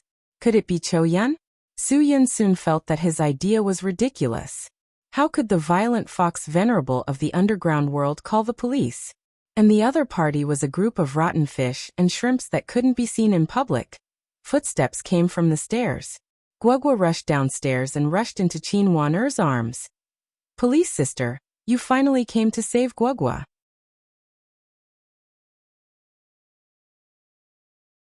Chapter 8. When Qin Wan'er saw Guogua, her eyes lit up instantly. What a beautiful doll. Suddenly, a tender feeling rose in her heart. In an instant, the heroic Qin Wan'er's stern eyes became soft and gentle. Su Yun saw all the changes in Qin Wan'er. He smiled helplessly. When it came to cuteness, who could compare with Guogua? Little beauty, tell me, what is going on? Qin Wan'er squatted down with a smile on her face. She was not as fierce as before. Dad and Mom are running a small business. These bad guys always come to make trouble. Guogua said with righteous indignation. Sister Wan, you must help Guogua to teach these bad guys a lesson for Dad and Mom. Su Yun and Ruan Qingshuang were both shocked. Qin Wan'er also opened her mouth wide in surprise. She looked up. The two of them didn't look very old. How could they have such a big daughter? Could it be that they got married when they were underage? Ruan Qingshuang hurriedly explained. Officer Qin, Guogua is his adopted daughter. Su Yin and I. That is not what you think. Then you can develop in the way that Sister Wan'er thinks. Guogua said seriously. Her words made the adults not know whether to laugh or cry. Qin Wan'er did not want to argue about this. Then you come back to the police station with me. We need to make some statements. I will definitely let these gangsters get the retribution they deserve. Okay. Guogua was the first to raise her hand. Guogua will definitely tell Sister Wan'er everything she knows. Okay. Qin Wan'er pinched Guogua's cheeks affectionately again. She immediately took out her phone and called the Wenhui District Police Station to send people over to help. She wanted to take away the bald Wei Bing and his men from the Fourth Wolf Gang. Of course, Su Yun, Ruan Qingshuang, and Guogua were also invited to the Wenhui District Police Station. The combination of Su Yun, Ruan Qingshuang, and Guogua was a dazzling scene no matter where they were. Moreover, Guogua was calling her mom and dad. Almost everyone in the police station thought that this slovenly and sloppy young man was completely unworthy of this young mother with a child. There were even many young policemen who were wondering if they would be completely unable to control themselves if this beautiful woman wanted to marry them with her child. The power of a beauty was great. Therefore, Ruan Qingshuang and Guogua were given the best care. They served tea, water and chairs. Meanwhile, Su Yun could only stand by the side. Su Yun was indignant. Damn it. This is obviously gender discrimination. Qin Wan'er and a few policemen in the station sat opposite the three of them. Tell me, what is going on? Before Ruan Qingshuang could speak, Guogua answered first. Sister Wan'er, it's like this. A rogue owed those bad guys money, so he said that my mother was his sister-in-law. Then he asked those bad guys to ask for money from my mother. My mother is not married yet. How could she be that rogue sister-in-law? Hearing this, other than Qin Wan'er, the other policemen sighed in their hearts. They thought that it was a pity that she gave birth to a child without marriage. They really didn't know which bastard was so reckless and didn't know how to cherish God's gift. Su Yun, who was next to them, became the target of everyone's cold eyes. Su Yun and Ruan Qingshuang were already helpless. They were too lazy to explain. They could only pray that little Guogua would speak less. They were really afraid that she wouldn't stop until she shocked them to death. However, Comrade Qin Wan'er seemed to have a lot of faith with little Guogua. She actually communicated with a child who was not even 7 years old when it came to serious recording work. Don't think too much. Qin Wan'er rolled her eyes and ignored her colleagues. She continued to ask Guogua. Did they harass you many times? Yeah. Guogua nodded. After I met my mother, they came several times. My mother has already helped that rogue return the money twice. Qin Wan'er didn't understand at all. What did she mean by after she met her mother? Ruan Qingshuang didn't know how to explain at all. She just let Guogua say it. Children's words carry no harm. If she said something wrong, she would add it to Su Yun. Guogua continued. The third time they asked for 20,000. It was my father who helped us. So, they came today to take revenge on my father and mother. Qin Wan'er looked at Su Yun, and then looked at Ruan Qingshuang. Is that so? Yes. Ruan Qingshuang nodded. Guogua's ability to speak was not a problem. Well, okay. Qin Wan'er lowered her head and wrote it down one by one. Then she raised her head and looked at Su Yun. You were in the army? Su Yun was stunned. He shook his head and denied. No. Qinwaner looked at Su Yin from head to toe and smiled. Who are you lying to? Do you think that I don't know military boxing? I also practiced it when I was in the police academy. Su Yin chuckled. He thought to himself, if I had known, I would have used the shameless way of fighting. He used military boxing because he was afraid that he would kill people if he used other methods. Feint step rib cut, horse stance horizontal strike, throat piercing kick. These are all moves of military boxing, right?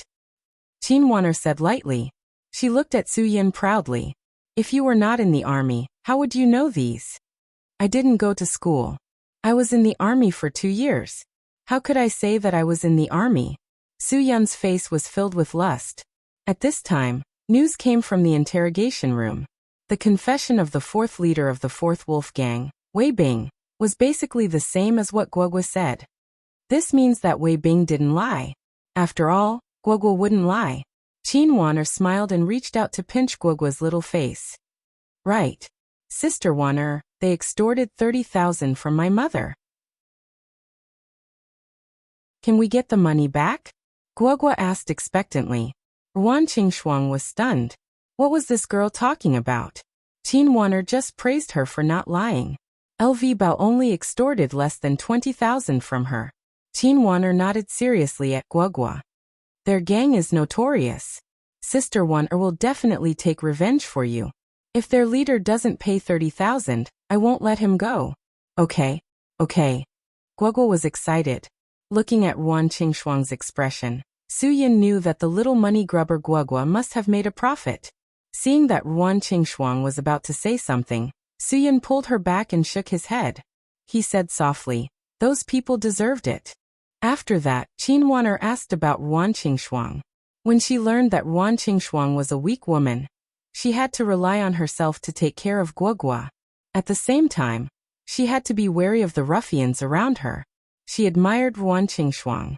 The final conclusion was that the fourth wolf gang had brought this upon themselves. Su Yin had beaten them up out of self-defense. In a good way, it could be said that he had acted bravely for a just cause. Sister Qingshuang, you can take Guogua away. Haha, Guogua is so cute. Qinwaner really wanted to play with Guogua for a while. Ruan Qingshuang was flattered by Qinwaner's address. She said, Police Officer Qin, if you want to eat medicinal cuisine, you must come to my restaurant. Guogua, Su Yin and I are all very welcome. Sister Qingshuang, don't be so polite. Just call me Waner. Qinwaner smiled. I will definitely try it. If you go, it'll be my treat. Guogua chuckled. Qinwaner teased Guogua for a while and stood up. She stopped Su Yin, who was about to go out. Wait a minute. Su Yin was stunned. What else do you want me to do? Don't you think I'm a good person? Give me money? Reward for being righteous? Are you dreaming? Helping the people to teach a few hooligans a lesson will give you a reward? Qinwaner shook her head. Wake up, young man. Then why did you call me? Do you want my phone number? Su Yin touched his chin. If you want to ask me out, you have to wait until I get off work at 9 o'clock in the evening. Qinwaner was speechless. I just want to tell you that I may summon you for this matter at any time. Why? Su Yin was not very happy to be targeted by the police, even if the police was a beautiful girl with big breasts and no brains. Why do you ask so many questions? Are you a legal citizen? If you are, you have the obligation and responsibility to cooperate. Qinwaner said without any courtesy. Su Yin was speechless. Is this a reason? Qinwaner turned around gracefully, leaving Su Yin only a graceful back view. You cooperate with me and come whenever I summon you. You will get a lot of benefits. Cooperate with the police? What a joke.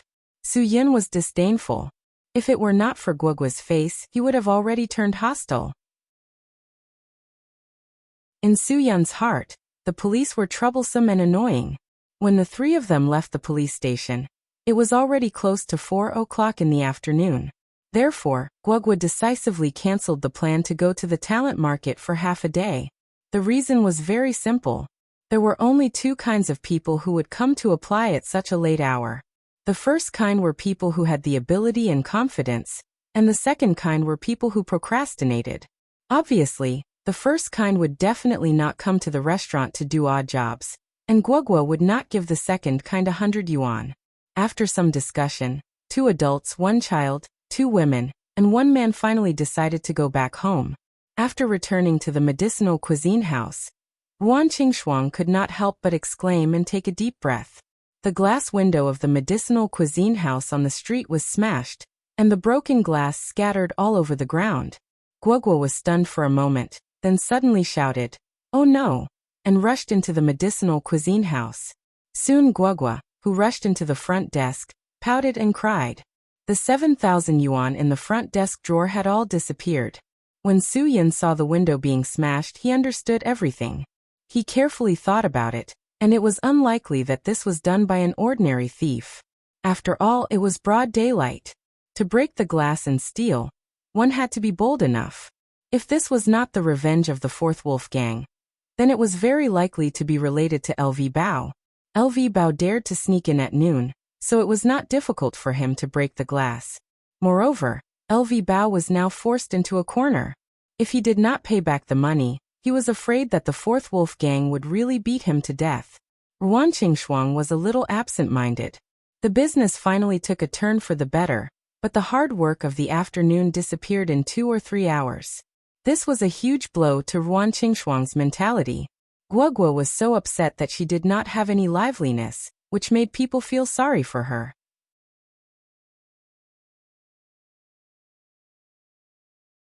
Chapter 9. When Qinwan heard that it was the medicinal cuisine house, she rushed over in the police car again.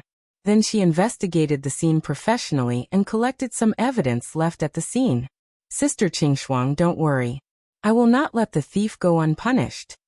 Qinwan seemed to be very confident in her ability to solve the case. Guogua wiped away her snot and tears, and finally stopped. Wan'er, I really don't know how to thank you.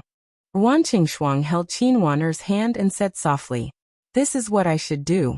My obligation is to protect the personal safety and property safety of citizens." Qinwan was very principled. Then she turned to look at Su Yun and said, "I will try my best to solve the case in a week." Su Yun couldn't help but exclaim, "A week? Let me give you some clues. If the Fourth Wolf Gang didn't take revenge, it must be LV Bao, who relied on Qingshuang to be his sister-in-law. You just need to catch that person and ask, 'Are you a policeman or am I a policeman?'" Of course, Qinwan was not convinced. She had always been the best in the class when she was in the police academy. Now she was still the best in the police station. "I know how to solve the case. I don't need you to teach me. What you said is just speculation. It can't stand up to scrutiny." Seeing Qinwan so confident, Su Yun somehow thought of the senior police officer who betrayed them in the mission. He smiled disdainfully and said, "Know how to do it? Then solve the case in a day." "Are you provoking me?" Qinwan stared at him and said, "Su Yun, if you have the ability, you can solve the case in a day." "Okay. What do you want to bet?" Su Yun agreed. "It's boring if there is no prize." "Whatever you say." Qinwan couldn't tolerate the provocation of a retired soldier, so she agreed on the spot. Su Yun looked at Qinwan and couldn't help but give her another chance. "Won't you regret? Whoever regrets is a bastard." Qinwan was still confident. "If you lose, you will be my informant. If I ask you to do something for me, you can't refuse." Qinwan was quite curious about Su Yun. Being a chef in a small restaurant with such great skills was like using a sledgehammer to crack a nut. "If you lose, you have to come to the medicinal cuisine restaurant to do odd jobs for me after work every day. I told you to wash the dishes, so you can't wash the dishes." Su Yun raised his eyebrows provocatively. "Deal." Qinwan did not hesitate at all. Ruan Qingshuang helplessly looked at these 2 guys. Why were they fighting like children? This was not a game. "Mom, bad news," Guogua said seriously to Ruan Qingshuang. "I think Dad is obviously going to cheat." Ruan Qingshuang decided to ignore Guogua. Qinwan angrily left the medicinal cuisine house. Su Yun also stood up to leave. "Are you really going to look for LV Bao?" Ruan Qingshuang couldn't help but worry. Although LV Bao couldn't threaten Su Yun, if LV Bao mixed with the people of the Fourth Wolf Gang, She was still worried that Su Yin would be at a disadvantage. Su Yin shrugged his shoulders. The kitchen is almost empty. I can't make braised air for the guests at night, right? I'm afraid that you can't give me my salary if you can't make money. Let's go out and buy some food for emergency use tonight. Dad, I'm going to, Guogua said and followed him out. Su Yin shook his finger and whispered to Guogua. Guogua, you accompany Mom in the shop. Godfather has to find a glassmaker to make a glass for us. Otherwise, the wind will leak at night. When the glassmaker comes, I'll count on Guogua to look after it for Godfather. Guogua thought it was reasonable. Now that Mom was unhappy, she wouldn't be in the mood to do anything. I promised to complete the task. Su Yin felt relieved and left. He found someone to make the glass, and then went to the market to buy enough vegetables and meat. The freezer would be full again.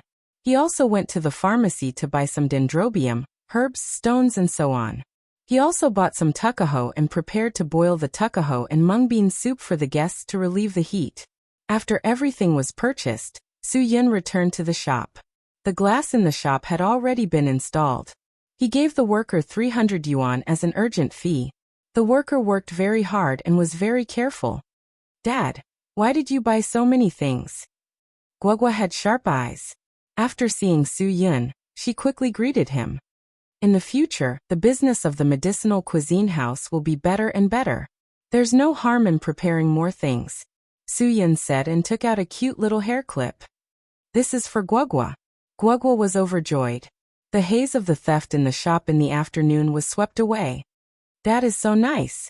I will help you say good things in front of Mom. Don't worry, I will help you win over Mom. Su Yin really wanted to kneel down to this little girl. Afraid that she would say something surprised again, Su Yin quickly went back to the kitchen to prepare. Dinner was coming soon. Mom. Guogua didn't take things for free. Since she received the hair clip from Su Yin, she had to help him. Do you think Godfather is good? Can you make him a permanent employee? Ruan Qingshuang looked at the back of Su Yin, who was busy in the kitchen. How could the gratitude in her heart be described with words? This was the only man she recognized among the men she knew. Of course, there were also many men who were very attentive to her. However, Ruan Qingshuang knew that the purpose of those people was nothing more than to have sex with her. She was a child of a clean family. Of course, she had to be a clean woman. Many men offered their help, but Ruan Qingshuang refused them without even looking at them. However, Su Yin was different. Since he helped her drive away LV Bao yesterday, Ruan Qingshuang believed that Su Yin was a person who gave people a sense of security. Although he looked sloppy and didn't do his job, there was no distracting thoughts in his eyes. They were very pure. For some reason, a trace of complicated and indescribable feelings rose in Ruan Qingshuang's heart. A crimson color quietly crept out from behind her ears. Guogua found that her mother didn't listen to her at all. Instead, she was staring at Su Yin's figure in the kitchen in a daze. Moreover, she was in a daze until her face turned red. Alas, once a woman falls in love, it is always so difficult to extricate herself. Guogua sighed like a little adult, then shook her head and returned to the front desk. After a while, guests came in one after another. The medicinal cuisine house's business was still booming. Although it was not as long as at noon, it was still overcrowded.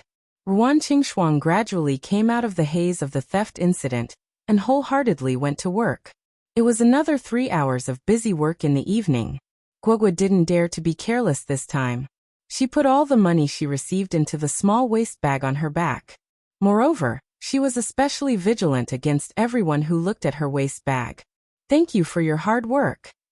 Ruan Qingshuang was already very grateful to Su Yin.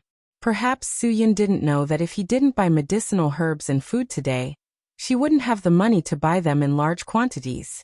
Su Yin took off his apron and said, I'm a little tired today, so I'll go back first. You guys should rest early too. Dad, you can stay here. Guogua held a box of yogurt and ate with her mouth full. Someone smashed the window today.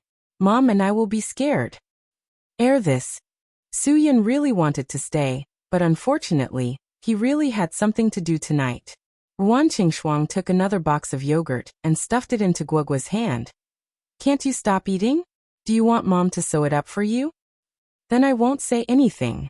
Guogua quickly shut up and ran upstairs with the yogurt. Ruan Qingshuang blushed a little. Su Yin, why don't you? Well, then I'll go first. Su Yin was afraid that Ruan Qingshuang would feel awkward, so he didn't say anything and directly left the medicinal cuisine house. Ruan Qingshuang watched Su Yin's figure walk away and disappear into the night. She couldn't help but feel a little sour in her heart. She just wanted to say, "Why don't you stay?" But Su Yin didn't give her a chance to finish her sentence.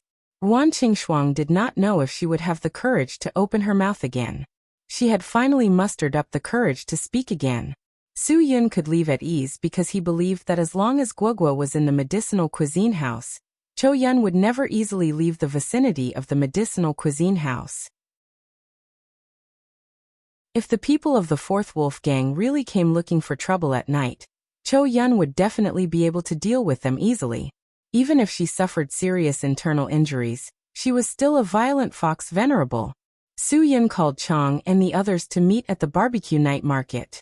Chang and the others didn't dare to refuse, so they went straight out of the KTV and went straight to the barbecue night market. The few of them sat down at a barbecue stall called Authentic Barbecue. Su Yin ordered 5 caddies of roast mutton, as well as 100 or so skewers of kidney, lamb eggs, and pony fish. Brother Yun, the medicinal cuisine house is really popular today. Chang smiled. He was the one who did the promotion, so of course he arranged for people to listen in. Su Yin nodded. It is very popular, so I invited you and your brothers to eat. Then did you hear anything else? Yes.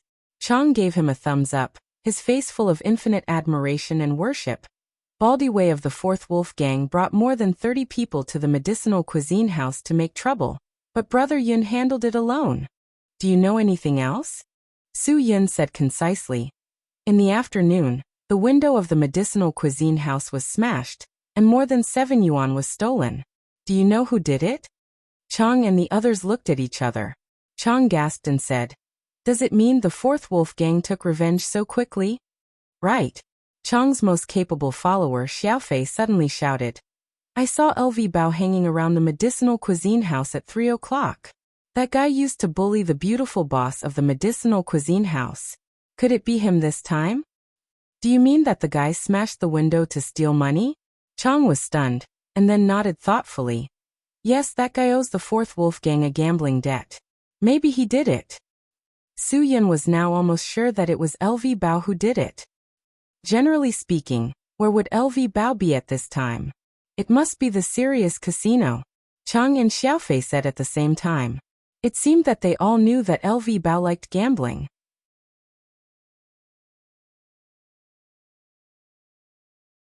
Chapter 10. Su Yin looked at Chang. He didn't say anything, but his eyes told Chang that he was definitely going. Brother Yin, Skywolf Casino is the Fourth Wolf Gang's place. It's a wolf's den. Chang couldn't help but swallow his saliva. You're not really going to. Brother, why don't we discuss it again? Let's see if there's another way. You guys eat, I'm full. Su Yin had already stood up. Where is that place? Chang really didn't want to say it. He was really worried that Su Yin couldn't handle it alone, but he didn't have the guts to bring people to fight against the Fourth Wolf Gang. With his few subordinates, the Fourth Wolf Gang could pinch them to death with just a finger. Bowen Street. Chang finally couldn't win against Su Yin's firm gaze. Before Su Yin left, he asked Chang and the others for 2 packs of beer and 3 pounds of barbecue. Chang and the others were really a bit upset. Su Yin was loyal to them, but they really didn't dare to offend the Fourth Wolf Gang. It was a dilemma. Bowen Street was a famous alley around the old city of Wenhui District. The most dazzling thing on the street was the orange neon sign of a healthcare products store.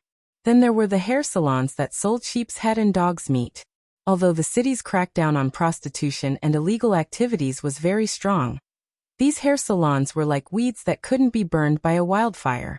They would grow again when the spring wind blew. Yo handsome, you're alone. Come in and wash your hair. The street girls standing at the entrance of each hair salon would flirtatiously call out to Su Yin. Su Yin walked from the south end of Bowen Street to the north end. He didn't see any mahjong parlors or game parlors, let alone casinos. He had no choice but to go to a hair salon to inquire. Handsome, if you want to come in, just come in and have a massage to relax. Our girls are very good. They're young and beautiful. I guarantee you'll be satisfied.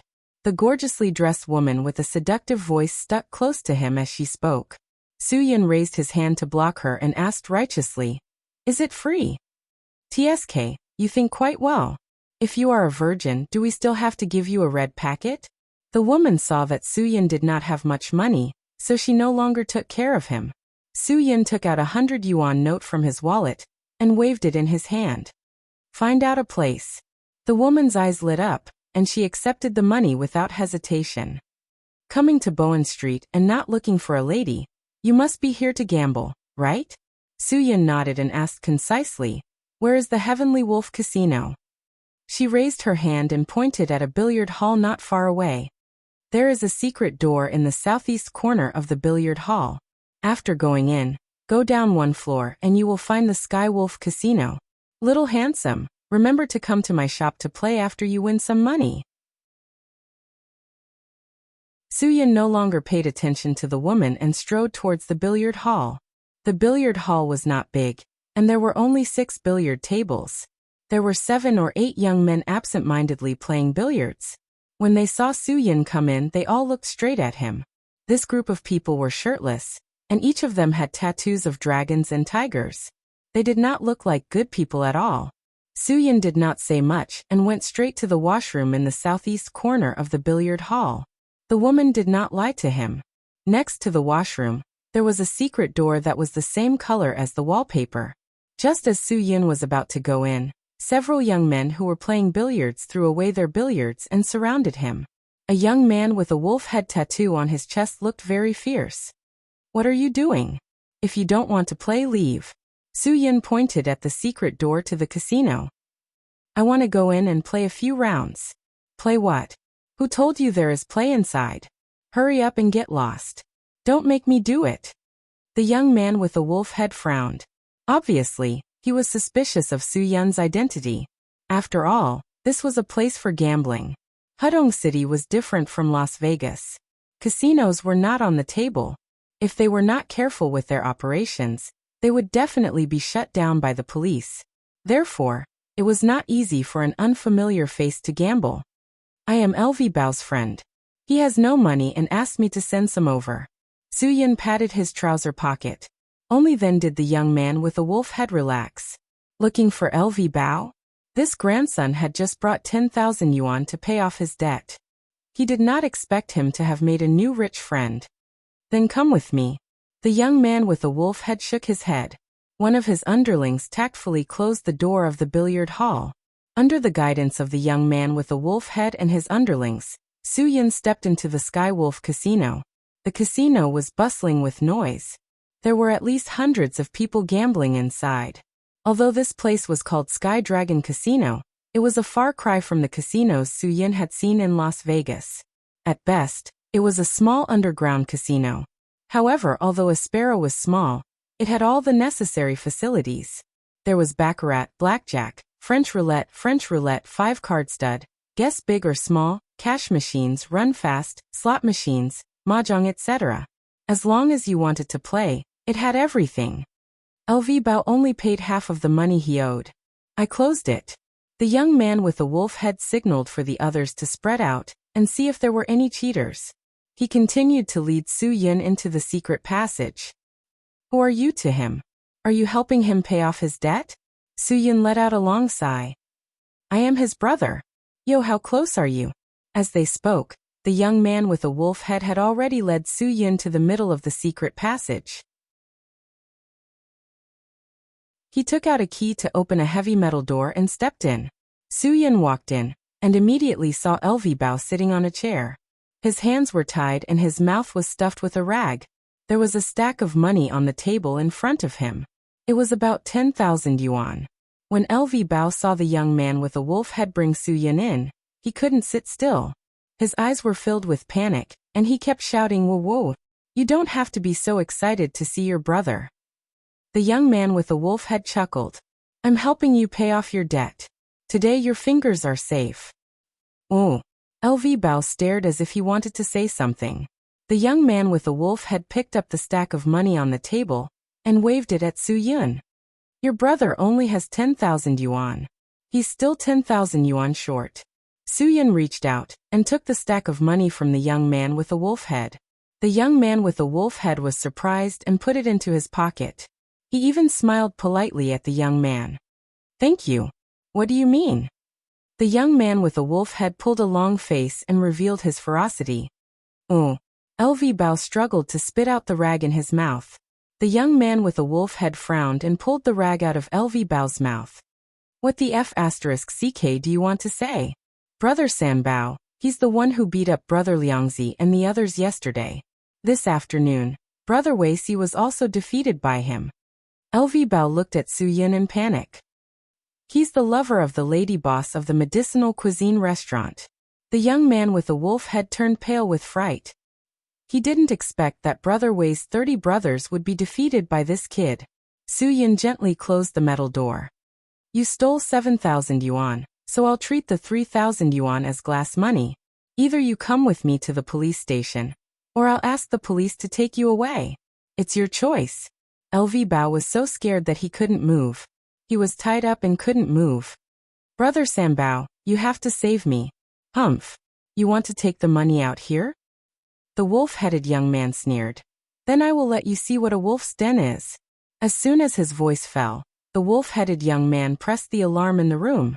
Instantly, the whole casino was in chaos.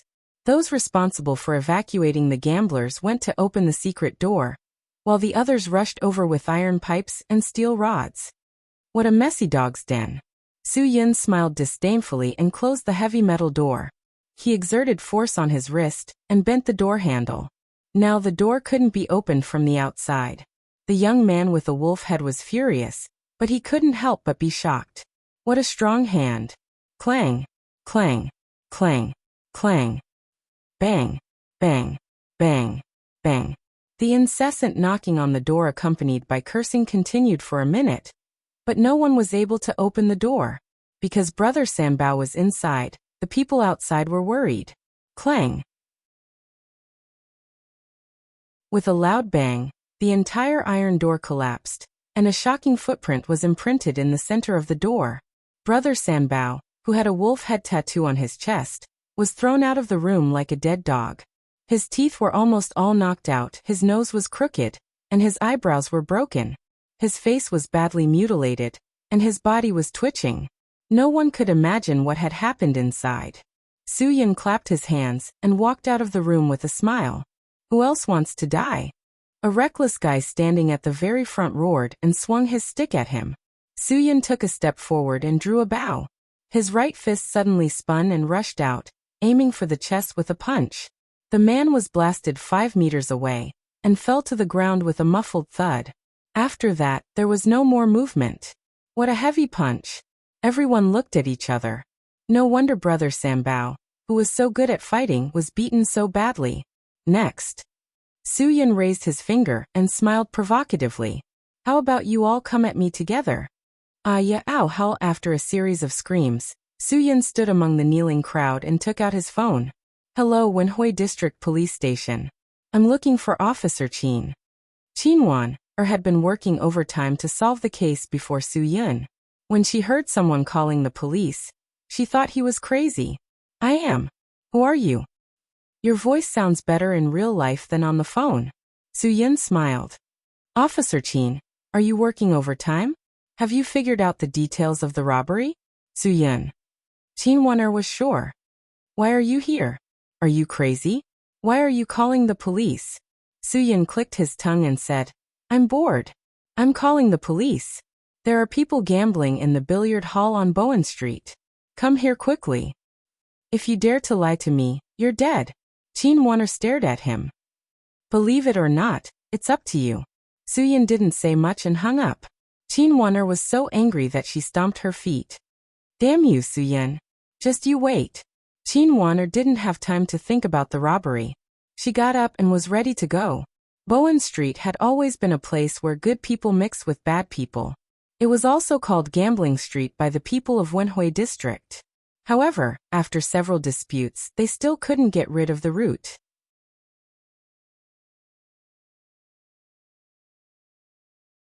Chapter 11. Qinhuan ran as fast as lightning. When she arrived at the scene, she saw Su Yun playing billiards alone. When Su Yun saw Qinhuan, he put the cue stick on his shoulder and said, "Want to play a round? I have a nickname. It's called Little Rocket. Don't talk nonsense with me. Aren't there people gambling?" Qinhuan looked around, but she didn't even see a gaming machine. She felt like she had been tricked. Su Yun threw the cue stick on the table and pointed to the southeast corner. "Go down and see for yourself." Qinhuan frowned. She walked to the southeast corner with a doubtful attitude and saw a secret door. Qinhuan was shocked, and her nerves were tense. She pushed open the secret door and walked down step by step. After she pushed open another secret door, she was completely shocked by the bright lights inside. There were dozens of gambling machines, and 17 to 18 people who had been beaten into a daze were strewn all over the floor. It was really a casino, Qinhuan exclaimed in her heart. Her excitement was no less than Columbus' discovery of the New World. This casino was considered quite a big one in Hudong City. "How is it?" Su Yun came down from upstairs. "This should be considered a merit, right?" Qinhuan couldn't believe it. "How did you do it?" "Wait a minute." Su Yun walked to the room and dragged LV Bao, who was so scared that he peed his pants out. "The guy who broke into the medicinal cuisine restaurant and stole money in the afternoon brought me here." Qinhuan was even more shocked after hearing that. Su Yun caught the thief. LV Bao saw the police coming and his face was ashen. He was screwed this time. Burglary and gambling were enough for him to stay in the detention center for a while. Moreover, there was a possibility that he would be locked up with the Fourth Wolf Gang. He was afraid that his chrysanthemum would be ruined. Su Yun kicked LV Bao. "Why are you crying? Why don't you tell the police sister what you've done?" "Police sister? I was forced by the Fourth Wolf Gang." LV Bao cried miserably. "If you knew this would happen, why did you do it in the first place?" Qinhuan was not a patient beauty. She picked up a steel rod and threw it at him. "Shut up." LV Bao had goosebumps on his forehead. Not to mention crying, he didn't even dare to fart. "I'll call for backup. You come with me to the office to write a report." Although Qinhuan was not convinced, she admired what Su Yun had done. Su Yun waved his hand. "No, please don't. I'm afraid of trouble. The casino is my gift to you. If you want to return the favor, then let me stay out of these troublesome matters." "Thank you." Qinhuan did not react for a while. "What do you mean?" "That means, you're the one who stole the Fourth Wolf Gang's casino, and you're the one who caught the thief." Su Yun smiled. "I'm just a small citizen who cooperates with the police. I don't want to participate in these things, and I'm too lazy to participate. I'm not greedy for this little bit of credit." Qinhuan glared at Su Yun, and then dialed the office's number. She roughly explained the situation. The office's leader on duty took it very seriously, and immediately brought people over. After Qinhuan hung up the phone, she could not find Su Yun's figure. Su Yun. Then her phone vibrated. Qinhuan received a message from Su Yun. "I'm leaving. I'll leave this matter to you. I wish you a promotion." Stupid Su Yun. Qinhuan snorted heavily. Su Yun did not have the time to continue wasting time in this illegal casino. He took the money and went directly to the medicinal cuisine restaurant. Just when Su Yun came downstairs, Cho Yun's figure flashed and appeared in front of him again. "Thank you for this afternoon." Su Yun knew that she must be hiding nearby, so he was not surprised. He said straightforwardly, "I didn't know that your hidden weapon skills were so good." Cho Yun's face still had an innate coldness. "Why are you back? Why? Are you afraid that I will do something bad to Guagua?" Su Yun snorted, looked up at the balcony and shouted, "Guagua!" Cho Yun's face changed instantly. Just when Guagua ran to the balcony and looked down, her figure flashed and hid in a dark corner. "Dad." Guagua was shocked. "Why are you back?" "I caught the thief, and I got the money back." Su Yun smiled in the direction where Yin Yan disappeared. He proudly took out the money and waved it at Guagua. Guagua was excited when she heard it. "I'll go down and open the door for you." From the beginning to the end, Yuan Qingshuang did not show up. Su Yun was a little puzzled. It was reasonable to say that Guogua was still awake. She wouldn't be asleep, right? After opening the door, Guogua couldn't wait to grab the money in Su-Yun's hand. Did you get it all back, Dad? Well, there is interest.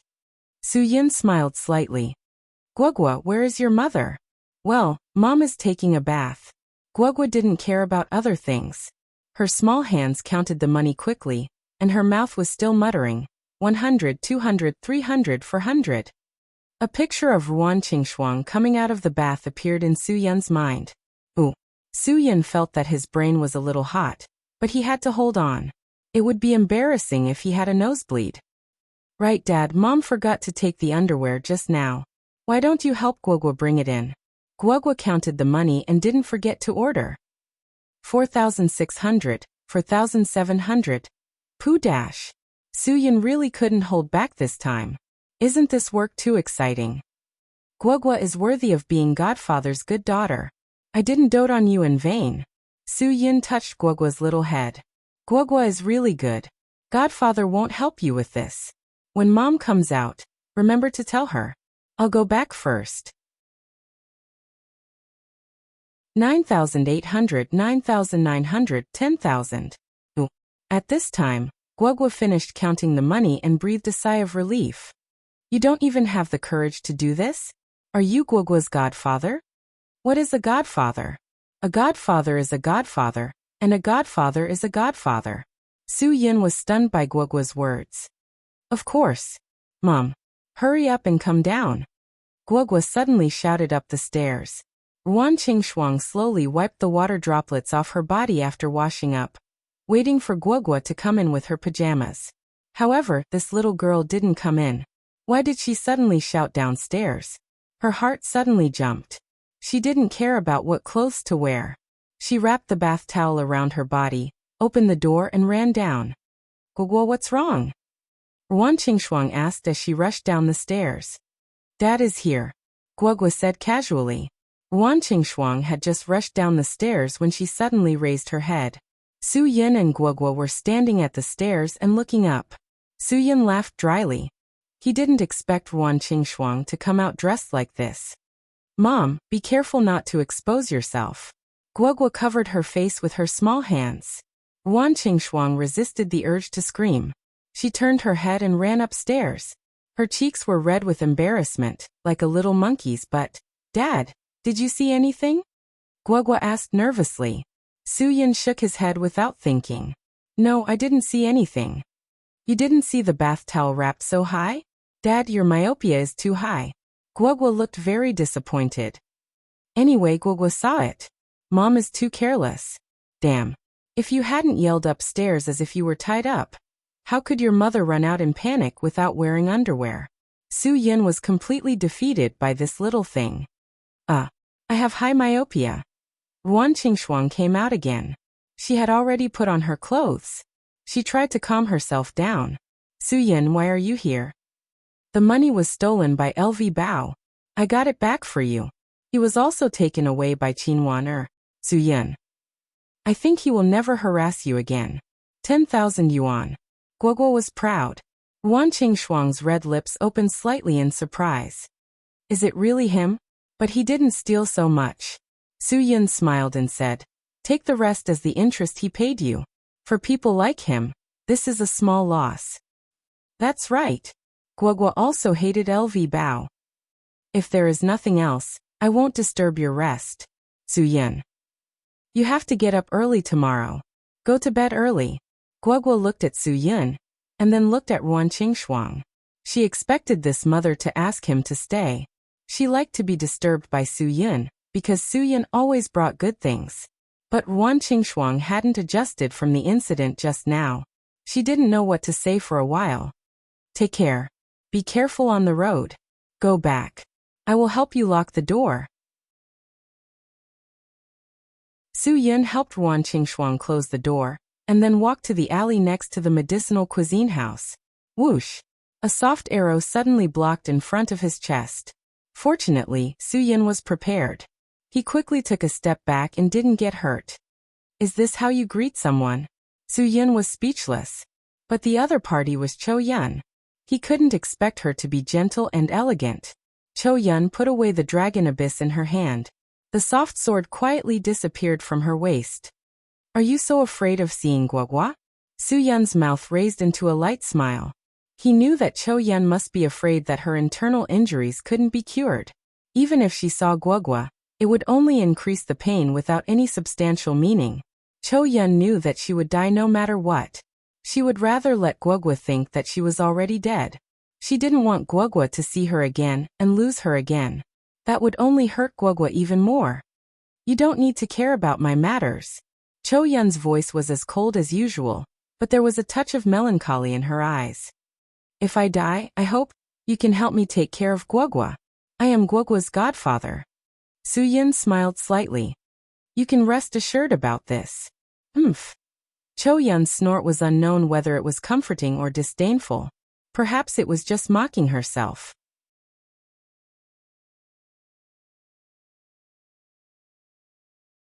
Chapter 12. Su Yun was right. Cho Yun had been hiding not far from the medicinal cuisine restaurant. No wonder she was able to help him in the afternoon. He did not expect the violent fox Venerable to have such deep love for a little girl. After Su Yun returned home, he did not meditate as usual. Instead, he pulled out a gray-green backpack from under his bed. Su Yun opened the backpack, and all kinds of exquisite medicines were scattered on the ground. He quickly found a golden-purple porcelain bottle. Just now, he had found that Cho Yun's glabella was dim and lifeless. Perhaps this was the only thing that could help her live. If it were not for Guogua, Su Yun would not use such a valuable thing to save a fox Venerable who was famous in the underground world. After Su Yun left the house, he quickly arrived at the 3-story hotel where Cho Yun was staying. He lightly tapped the ground with his feet and jumped to the window of the 3rd-floor corridor of the hotel. His movements were smooth and silent. There were more than a dozen rooms on the 3rd floor of the hotel. Su Yun walked to the first room with light steps and leaned his ear against the door. Hubby, hurry up, hurry up. F***ck. Was there a need to be so high? Were they not afraid of being heard by the people next door? Su Yun secretly cursed and rubbed his ear as he went to the 2nd room. This snoring was simply like thunder. He slept so soundly. No wonder the crazy cries next door did not affect him. Su Yun went straight to the 3rd room. He leaned his ear against the door but could not hear any sound. The silence was terrifying. There was a do not disturb sign hanging on the door handle. Usually, only those who were having an affair or doing drugs would do this. However, these two obviously did not have the ability to hide their breath. Perhaps only the fox Venerable Cho Yun could control her breath to such an extent. I know you're inside. Su Yun smiled slightly. I brought you something. If you think it's useful, you can try it. It was quiet inside and no one answered. This fox was really vigilant. However, if this dragged on, Su Yun wouldn't be able to save her even if he had the ability to bring her back to life. Su Yun leaned his shoulder against the door. I'm just being nice. Don't take it for granted. There was no response from the room. I'm only doing this because Guogua and I are fated to meet. Su Yun was helpless. Wasn't this the legendary saying of being warm to someone's cold fart? No one in the room responded to Su Yun. All right, I won't play the lute to a cow. Su Yun placed the small bottle in his pocket on the ground. I've placed it at the door for you. If you trust me, you can use it. If you don't, you can throw it away. However, this can at most prolong your life. If you don't get treatment in time, you won't be able to survive. After saying that, Su Yun didn't waste any more time. He turned around and left. Just as Su Yun leaped out of the small hotel, the door of the room silently opened a crack. Cho Yun stood at the door with an expressionless face. She used her slender fingers to take the medicine bottle that Su Yun put down into the room. Was he really doing this for Guogua's sake? Or was it pity for a person who was about to die? Cho Yun gently opened the medicine bottle. Her slender fingers slightly stirred the mouth of the bottle. A special rich smell drifted into her nose. Her originally sharp gaze suddenly became extremely shocked. 9 Treasures Soul Return Pill? Cho Yun exclaimed. How could that guy have such a precious medicine? Cho Yun couldn't care about anything else. She opened the door and quickly chased to the end of the corridor. The window at the end of the corridor was wide open. Soo Yun had already disappeared to who knows where. Cho Yun looked at the medicine in her hand. Her curiosity about Soo Yun grew stronger and stronger. After the Wenhui district received Qin Wan'er's call for help from the casino, they took it very seriously. Deputy Director Ma personally went out. A pair of people arrived at the scene and were extremely shocked. Deputy Director Ma was also a 40-year-old man. This was the biggest case he had ever seen in his life. Little Qin, you have really done a great job for the station this time. Deputy Director Ma couldn't help but praise. You caught so many criminals in the afternoon. Now you have taken down an illegal gambling den. I am really ashamed of my inferiority. This is all because of your good leadership, Director Ma. Xiao Wu, the police officer beside her, flattered. Sister Wan'er was able to achieve such good results under your wise leadership. Hee, don't say that, kid. Be careful not to let Director Liu and Instructor Chen hear you. Deputy Director Ma was very clear about his identity as the third in command of the station. You have to learn from little Qin in the future. Speak less and do more. You are right, Director Ma. Xiao Wu nodded and smiled. Qin Wan'er never knew how to flatter, so she didn't say anything. Xiao Wu, hurry up and do your work. There are so many evidence waiting to be brought back. Okay. There were more than 100 gambling equipment of various sizes.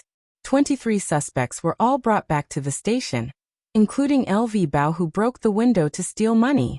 Director Ma said that there would be a surprise interrogation tonight. The criminals must be brought to justice. However, because Comrade Qin Wan'er's performance was outstanding, she was allowed to go home and rest that night. The other things were left to the comrades on duty. Qin Wan'er was indeed a little tired. She didn't feel energetic about the interrogation, so she listened to the leader's arrangement and rode home to rest. However, when Qin Wan'er was waiting for the traffic light at the intersection of Bowen Street, a bag fell from the sky. Then her vision turned black. Her hands were suddenly controlled by someone. No matter how she struggled, she couldn't escape the fate of being tied up. Then she heard several people talking, and then she was thrown into a car. You dare to attack the police? Qin Wan'er shouted. But the response she got was a cold dagger on her neck. Stop talking nonsense. What's wrong with the police? Even if it's the Jade Emperor, I dare to attack him. Qin Wan'er knew that she had encountered a reckless young man, so she didn't say anything more. When she was in the police academy, her teacher had told her that she had to be calm when encountering such things. Only when she was calm could she think of a better countermeasure. After about half an hour of bumping, the car stopped. Qin Wan'er heard the sound of the car door being pulled open. Boss, I've brought her. Okay. A hoarse voice sounded extremely cold. Qin Wan'er felt that her pocket was empty. Her phone had been taken out. Soon the guy with the hoarse voice sneered. He took Qin Wan'er's phone and dialed a number. Soo Yun had just left the small hotel, where Cho Yun was hiding, when he received a call from Qin Wan'er. He was puzzled. Why? Do you want to treat me to a meal to thank me? I really want to thank you. A hoarse voice with a trace of cruel coldness said. Soo Yun was slightly stunned. Why did Qin Wan'er's phone have a man's voice? His sixth sense told him that the caller was not friendly. Who are you? Qin Wan'er is in my hands. If you don't want anything to happen to her, you'd better be nice to me. The hoarse voice sounded more and more harsh. You dare to touch my casino? You don't know the immensity of heaven and earth, do you? Soo Yun quieted down. Originally, he had given Qin Wan'er the gambling den out of kindness. Who would have thought that it would become a bad thing? It seemed that Qin Wan'er had gotten into a lot of trouble because of his big gift. He regretted that he didn't stay longer at Bowen Street. What do you mean? Say it. I'm listening. Soo Yun knew that the person on the phone had bad intentions, so he went straight to the point. You beat up Wei Laosi in the afternoon, and caused them to be locked up by the police. At night, you beat up Chen Sampao, destroyed my casino, and called the police. The voice on the phone snorted heavily. You are really the nemesis of the Fourth Wolf Gang. Don't you want to meet me and explain? Soo Yun, of course, understood what this person meant. He didn't beat around the bush and went straight to the point. Okay. Where do you want to meet? The junction between the southern suburbs of Hudong City and the northern suburbs of Jinan City. Let's meet at the abandoned rubber factory next to the Sea River. The voice on the phone got hoarser and hoarser, and a sense of gloominess rose. Also, you'd better not play any tricks. Come quickly. I can't guarantee that my men can control their desires. If something happens, don't blame me. If you want to blame someone, blame that little cop for being too beautiful. Okay, I'll be there right away. Be a man and leave a way out. Su-Yun's heart was filled with a strong desire to kill. Leave a way out. Humph, blame yourself for not leaving a way out for me. The man snorted and hung up. The beeping sound of the disconnected line was particularly jarring in the middle of the night. Su-Yun was also conflicted about what had happened. He quickly called a taxi. Going to the wilderness in the middle of the night usually cost a lot, and the driver had to be the kind who didn't care about his life. The abandoned rubber factory wasn't closed down. It was moved to another place because of the serious pollution of the Sea River. After all, the leaders of Hudong City and Jinan City didn't want this beautiful ancient river to be polluted. After arriving at the destination, the taxi driver was a bit nervous. After all, he had already earned the money, and now he just wanted to leave as soon as possible. Su-Yun got out of the car and the taxi disappeared. It was late at night, and the abandoned rubber factory was particularly quiet. After Su-Yun got out of the car, he walked for about half a mile before he saw the rubber factory under the dim light. Following the light, Su-Yun could faintly hear some laughter and laughter. Judging from the sound, there were quite a lot of people inside. In the middle of the rubber factory's courtyard, there was a Passat, a Haver off-road, and a Great Wall pickup truck. Next to them, there was an old Buick MPV and a few vans. In the middle of the dozen or so cars was Chinwan, Er's domineering police motorcycle. There was no one in the courtyard, and it looked like they weren't worried about being ambushed. After all, Chinwaner was in their hands, so they believed that Su-Yun wouldn't do anything stupid.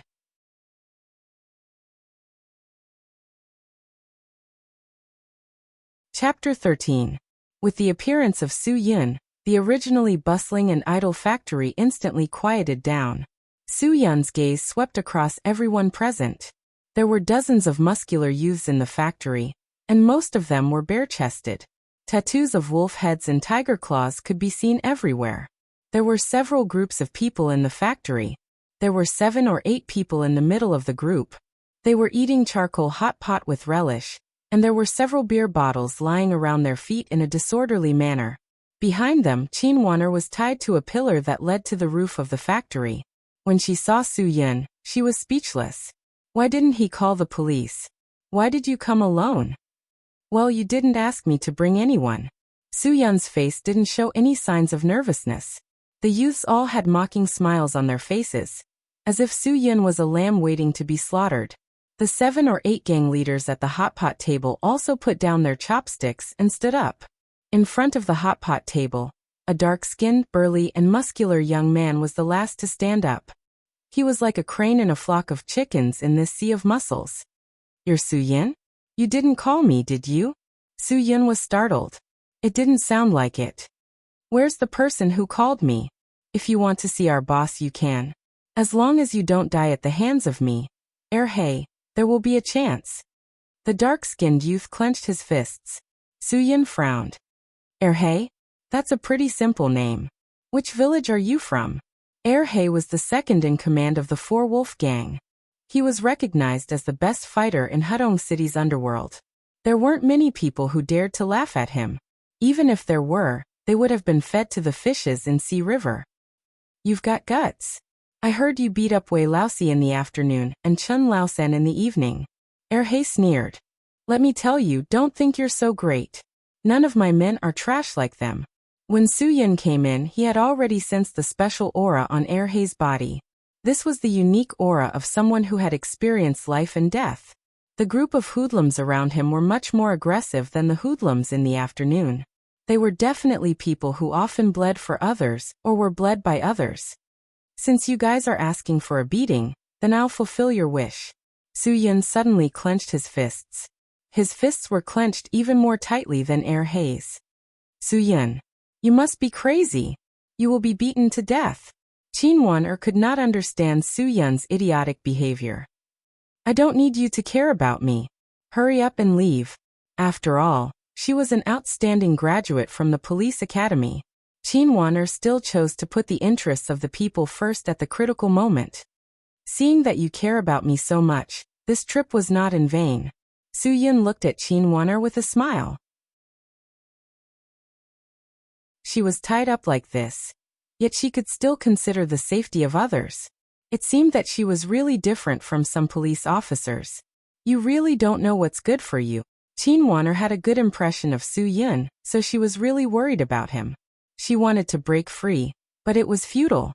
The more Chin-won struggled, the more obvious her exquisite curves were being tied up by the rope. Su-yun's eyes were reluctant to part with her.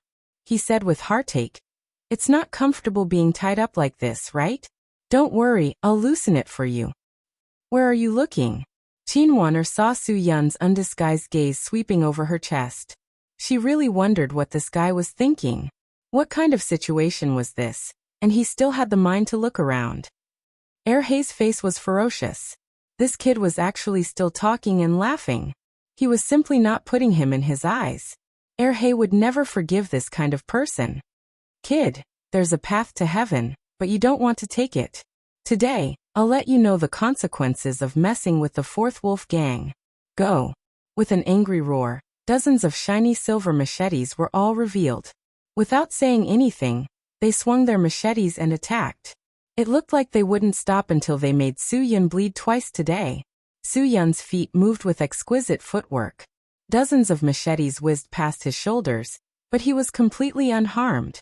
Suddenly, a majestic murderous aura exploded from Su-yun's body. That aura that could sweep away 1,000 soldiers instantly surrounded everyone, including Erhei. Time seemed to stop in an instant, and everyone's bodies froze. Su-yun's face carried a sinister smile as he looked at the person beside him. That person suddenly shuddered, and a feeling of weakness filled his legs. The machete in his hand actually fell out. Clang! The sound of the machete falling to the ground woke everyone up from their stupor. Erhei couldn't bear this kind of majestic pressure that appeared out of nowhere. He roared, "Chop him to death." At this time, this group of people had already lost their initial confidence and courage. They had chopped people and been chopped by people, but they had never been intimidated by someone's aura. Psychological fear was often more frightening than physical fear. That bone-chilling coldness just now was like the Grim Reaper sweeping past their spines. Knowing full well that they were stubbornly charging forward, even if these people were people who didn't fear the heavens, their legs still stiffened at this moment. There was a good saying, "When a man fights, so does his courage." Fighting spirit in a drum, weakening in the second, and exhausting in the third. The current situation was just like that. Originally, these dozens of people who were full of confidence thought that they could finish the fight in 3 to 5 moves. But after this round, not only did they not harm a single hair on the opponent's body, the opponent only used his fierce murderous aura to give them a head-on blow. Seeing that no one responded, Erhei began to think of a plan in his heart. But the most important thing in a gang was face. If he lost face in front of his brothers, even if the boss still looked up to him in the future, his prestige would be swept away. Suddenly, Erhei shot forward like an arrow, raising his machete and chopping down fiercely at Su-yun's head. Su-yun only moved slightly to the side to dodge, and grabbed Erhei's wrist. Erhei's wrist hurt, and with a cry, he dropped the machete in his hand. Erhei couldn't believe that the person in front of him could so easily dodge his machete. After all, he was considered a reputable figure in the Hudong underworld. But today, he actually stumbled in front of an unknown brat. The dignified second leader of the Four-Wolf Gang, with dozens of brothers who could fight, was actually defeated by an opponent who came alone. This was a big loss of face. Moreover, Su-yun was facing them so calmly. It was a far cry from their imagination of a drowning dog. On the contrary, he was more like a pack of stray dogs, battered and exhausted. Erhei suddenly flipped out, and like a mad dog he pounced forward. Su-yun didn't dodge, and allowed Erhei to pounce in front of him. He suddenly raised his leg, and with lightning speed he viciously kicked Erhei's chin between his ears. Erhei's entire body was thrown into the air by a powerful force, and he flipped 360 degrees. Then he fell heavily onto the hot pot table. Kwang. Ah. Ah. The famous second black bro sat down on the hot pot, and the boiling hot soup splashed all over his body. The excruciating pain from the summer scalds made him unable to help but cry out and roll on the ground. The blisters on his body burst, and the pain was even more unbearable. The dozens of thugs saw that Erhei was crippled, and couldn't help but be shocked. None of them dared to take the lead, and they all looked to the side, breathing heavily. It seemed like they were nervous to the limit. However, this group of people were not the kind of hooligans who could use the tactic of capturing the leader to suppress the bandits. At this time, they could establish a high prestige in the gang. Whoever could capture Su Yin would definitely be at the level of a big brother in the future. Therefore, Su Yin did not take them lightly. Finally, someone couldn't hold back his surging desire to take the lead, and with a cry, he raised his machete and attacked Su Yin from behind. Su Yin stepped to the side to dodge the blade, and raised his leg to fiercely kick the opponent's calf. His right palm was like an eagle's claw, and ruthlessly locked onto the opponent's throat, and fiercely threw him to the ground. With the first person taking the lead, the others couldn't hold back anymore. Boom. Although everyone was full of fear, they all rushed forward. This was a group of people who dared to risk their lives, different from those hooligans who had never seen the world. Su Yin was also not careless. He stepped forward, punched to the right, kicked to cover the steps, twisted the neck, and threw fiercely. Although all of the moves were extremely simple, each of them was capable of killing with a single blow. None of the people who were hit by Su Yin could still stand up. Qin Wan'er's eyes were fixed. She had never seen a person like Su Yin, who could use simple military boxing so flexibly. Facing the siege of dozens of men with machetes alone, he was still able to handle it with ease. He was simply a mysterious man. She even suspected that this was not a movie, right? Even if someone shouted, "Cut!" Qin Wan'er would definitely not be surprised. 3 minutes later, Su Yin stepped forward and knocked down the last person. He took a deep breath and said, "Damn, I'm sweating. You're simply not human." Qin Wan'er's jaw almost dropped. Dozens of people were all defeated by Su Yin with just a few punches and kicks. Su Yin heard and almost rolled his eyes. "How can you talk like that? Who isn't human?" "I didn't mean that. I mean you. Qin Wan'er really didn't know what to say at that moment. "Are you human or not?" "Fine, I'm not human. I'm not human. I'll leave." After Su Yin finished, he really got up and walked out. "I already said that I didn't mean that. If you want to leave, you have to let me go first." Qin Wan'er said angrily. "I want to go to the bathroom. Hurry up and untie me." In Qin Wan'er's eyes, Su Yin was not as simple as being a soldier for 2 years. She was very curious about Su Yin's identity. This guy's skills were really unimaginably terrifying. Su Yin stopped teasing her. He picked up a machete from the ground and walked over. With a whoosh, he cut off the hemp rope that tied Qin Wan'er up. Qin Wan'er finally broke free. She quickly tore off the rope on her body and glanced at Su Yin. "Accompany me to the bathroom."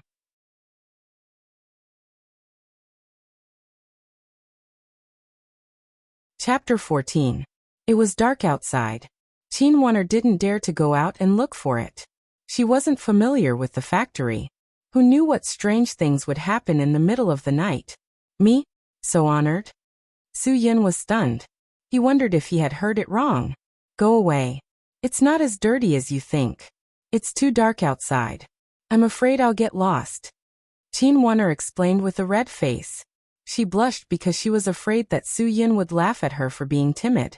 Su Yin didn't have any opinion. "I'll do as you say." The two of them walked out of the factory one after the other.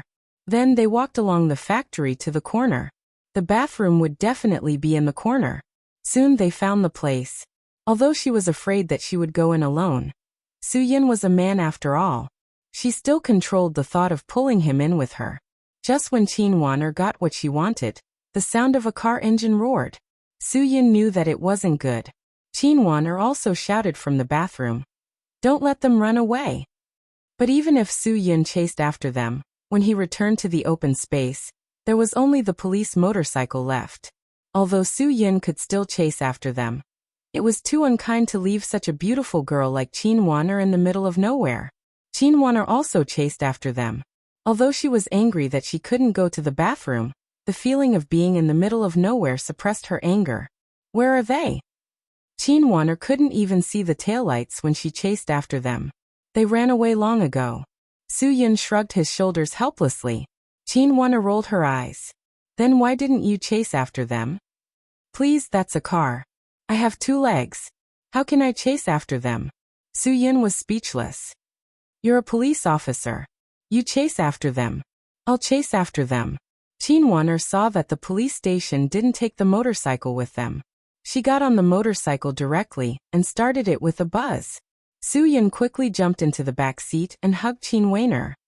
He did not want to be left in the wilderness in the middle of the night. If he ran back, he would not be able to sleep tonight. Su Yin. Qin Waner suddenly shouted. Sit tight. No one cares if you sit or not. Where are you grabbing at? Don't touch my chest. Qin Waner was about to flip out. No wonder it's so soft. Su Yin quickly moved his hand down. Qin Waner was about to collapse. You touched my chest. Let me go. Stop hugging me. Su Yin was speechless. You can only blame yourself for being too big. Even after hugging so much, you still managed to touch it. Then where should I grab? Grab your own. Qin Waner really wanted to take a piece of tofu and slap the guy behind her to death. Su Yin could only obediently let go of his hands and tighten his legs on the seat under his butt. With a buzzing sound, the motorcycle rushed out at a speed of more than 100 kilometers per hour in 10 seconds. Luckily, Su Yin was not an ordinary person. Otherwise, he would have been left behind. Qin Waner had been speeding all the way. After chasing for 20 minutes, she did not see even a shadow of a car. Now that they were back in the city, she had lost the clue to chase after them. Do you still remember their license plate? Qin Waner stopped the motorcycle and asked angrily with a frown. Su Yin shook his head. What can you do? Qin Waner sighed. What about you? You are a police officer, and you are being kidnapped. How dare you talk about me? Su Yin sighed. Qin Waner stared at Su Yin fiercely. I owe you a favor. Next time, I will go to the medicinal cuisine restaurant to do odd jobs for you. You are kind enough. Su Yin touched his chin and nodded. Get off. Be a good person to the end. Send me back. Do you think I am driving a motorcycle? This is a police car. I don't solicit customers. Don't be like that. Just once. Get off. It is natural for the police to serve the people.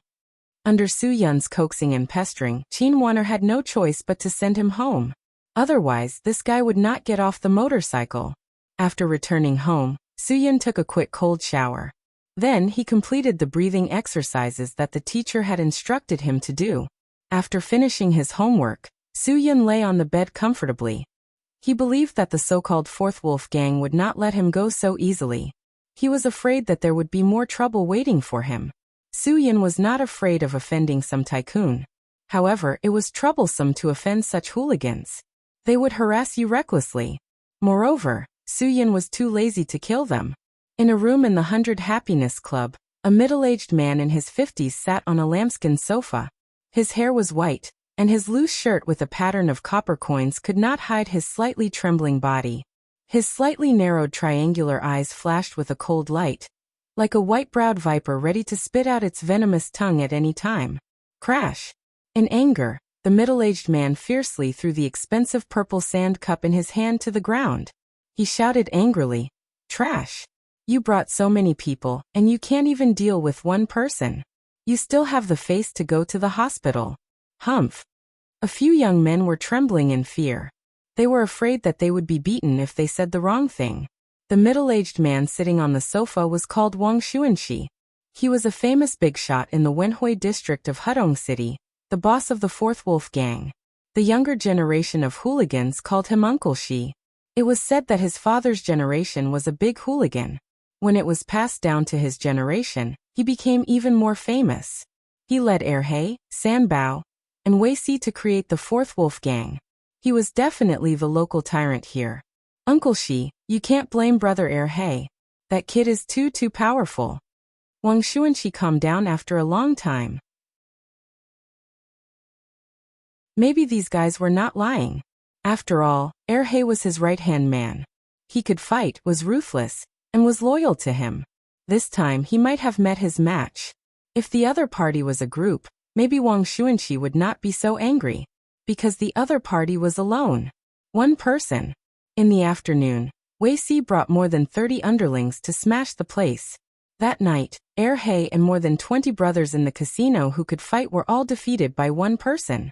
Now even Erhe was defeated by him. Who the hell was that kid? Could it be that he was from the underground world? Wang Xuanqi had seen a fierce person before, but that person was an expert in the underground world that he could not reach. That person was like a beast in his eyes. He also had a terrifying nickname, Mountain Cat. If this kid was really a fierce person from the underground world, then it was impossible for him to work in a small medicinal cuisine restaurant. Therefore, Wang Xuanqi quickly rejected this idea. Since he was not a fierce person from the underground world, then he had nothing to be afraid of. This kid was quite capable. If he could not be used by the fourth wolf gang, then Wang Xuanqi would naturally choose to nip him in the bud. How is Erhe now? Is the burn serious? Wang Xuanqi tried to calm himself down. The underling's head was like a chicken pecking rice. Yes. Such a big pot of hot pot soup. It's boiling hot. Brother Erhe's skin and flesh are probably cooked.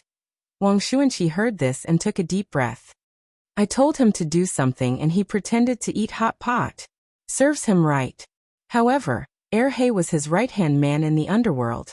After venting his anger, Wang Xuanqi decided to take a look. Let's go. Take me to the hospital. In the hospital, Erhe's arms, thighs, waist, chest, and even his face were wrapped in white bandages. Not a single drop of hot pot soup was wasted. It was all spilled on his body.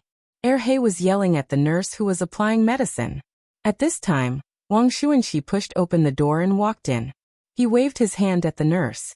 You can leave first. When the nurse heard this, she quickly ran out. Treating patients like scouts was simply torture. Boss, why are you here? Erhe was stunned. He endured the pain and struggled to sit up. I'm sorry, boss. Forget it. Wang Xuanqi waved his hand. Although he was not in the mood, he did not blame him. It's already happened. This page is over. Take care of yourself. Don't think too much. Erhe's heart was filled with warmth. Then he gritted his teeth and promised. Boss, the first thing I'll do when I'm discharged from the hospital is chop that bastard into pieces. Wang Xuanqi smiled coldly. He knew very well that these words were spoken out of anger. Today, Erhe had been beaten up like this. There was definitely a huge difference in strength between them. Wang Xuanqi knew that throwing an egg against a rock was asking for trouble. Seeing Wang Xuanqi's extremely shrewd smile, Erhe's heart calmed down. Although he did not want to admit it, he had to admit that he was definitely not a match for this person. The huge difference in strength had seriously damaged his arrogant self-confidence. Take care of yourself. Wang Xuanqi saw that Erhe's injuries were only superficial burns and relaxed. He got up and left the room. Just as Wang Xuanqi was about to leave the room, Erhe forced himself to sit up. Although the tearing pain all over his body was unbearable, he still persevered and straightened his body. Boss, when I'm discharged from the hospital, I'll take a gun and kill him.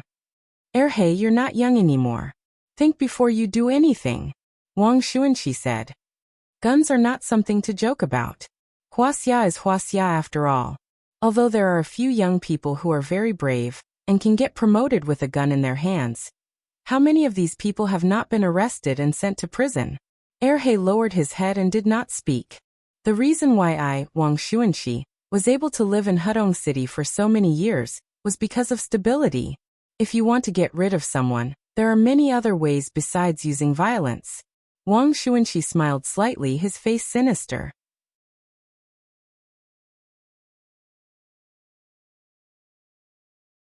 Chapter 15.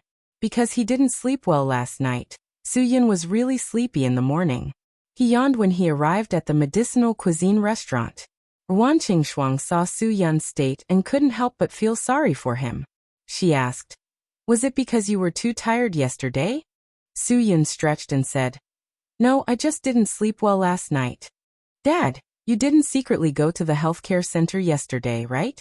Guogua looked suspicious and asked while biting her finger. Su-Yun was speechless. Kids these days really knew everything. "Healthcare, my ass." Ruan Qingxuang looked at the time and quickly changed the topic.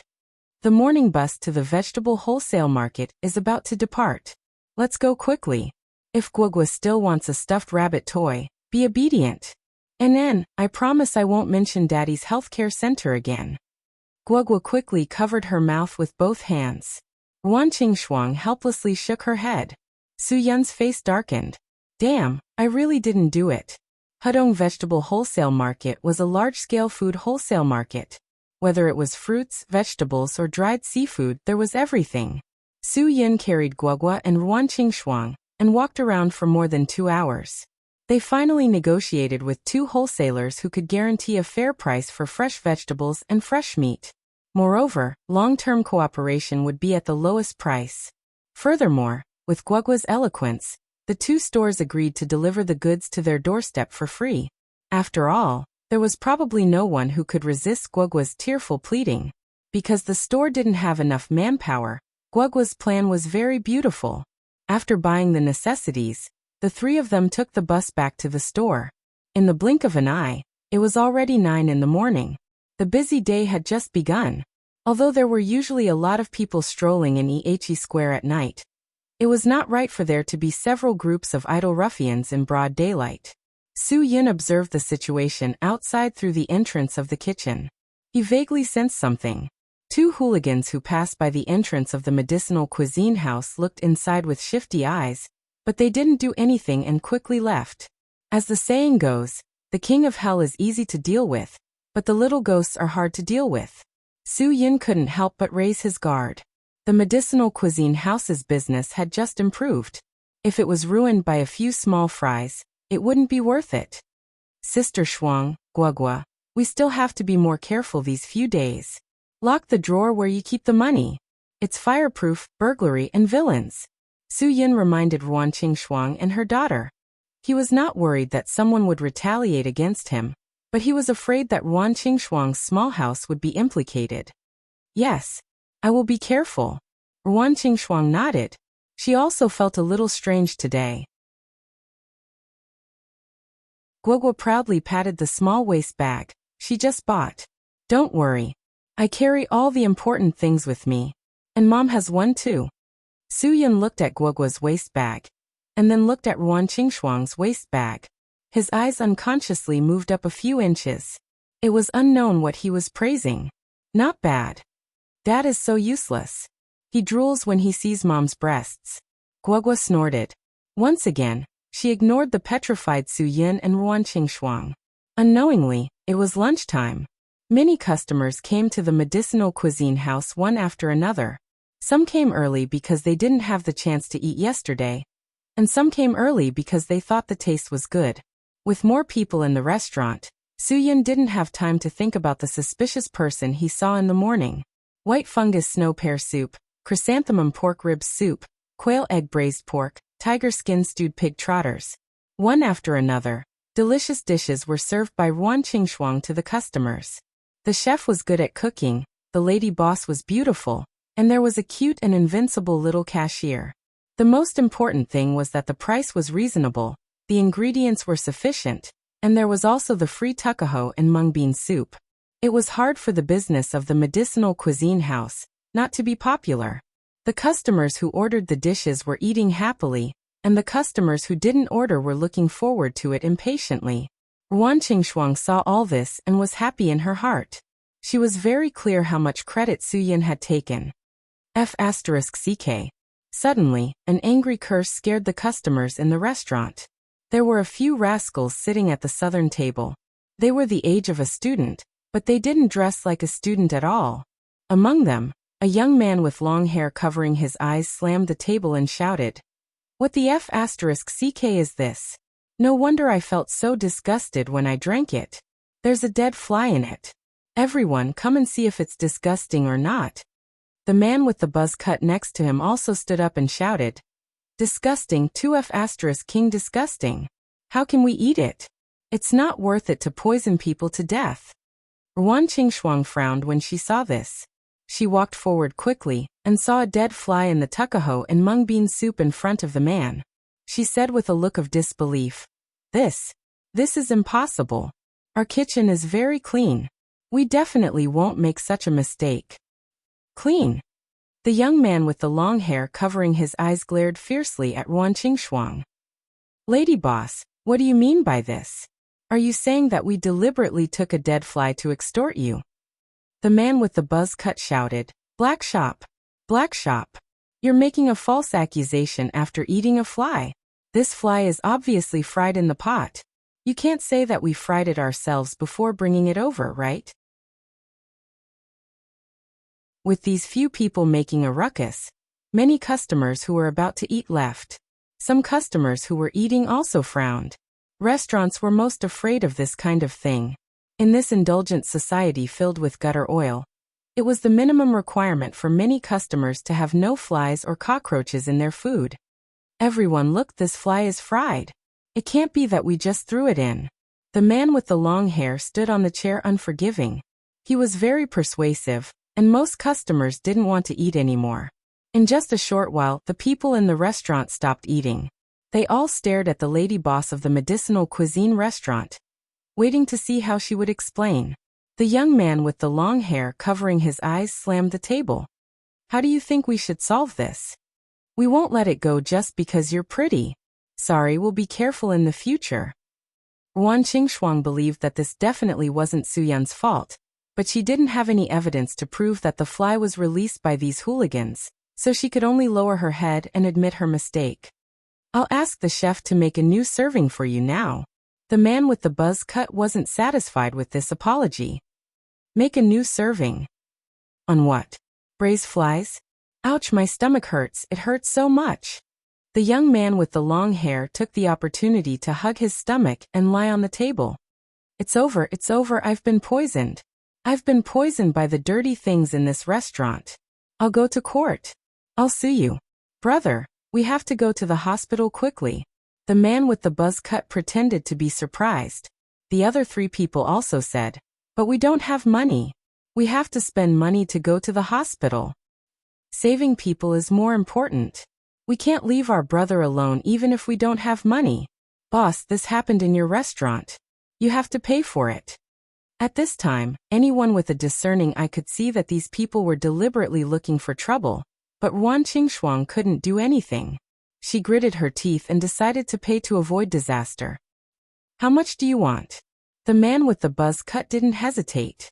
He opened his mouth like a lion and stretched out 5 fingers. 5,000. 5,000. Ruan Qingshuang was shocked when she heard it. Why don't you go rob a bank? You don't even know how expensive it is to go to the hospital these days. The man with the buzz cut was anxious. It costs 2,000 to 3,000 yuan to go in. My brother is suffering from food poisoning. He's poisoned, okay? 5,000 yuan might not be enough to cure him. Guogua ran over at this time. She wasn't afraid of these little delinquents because she had the support of her godfather.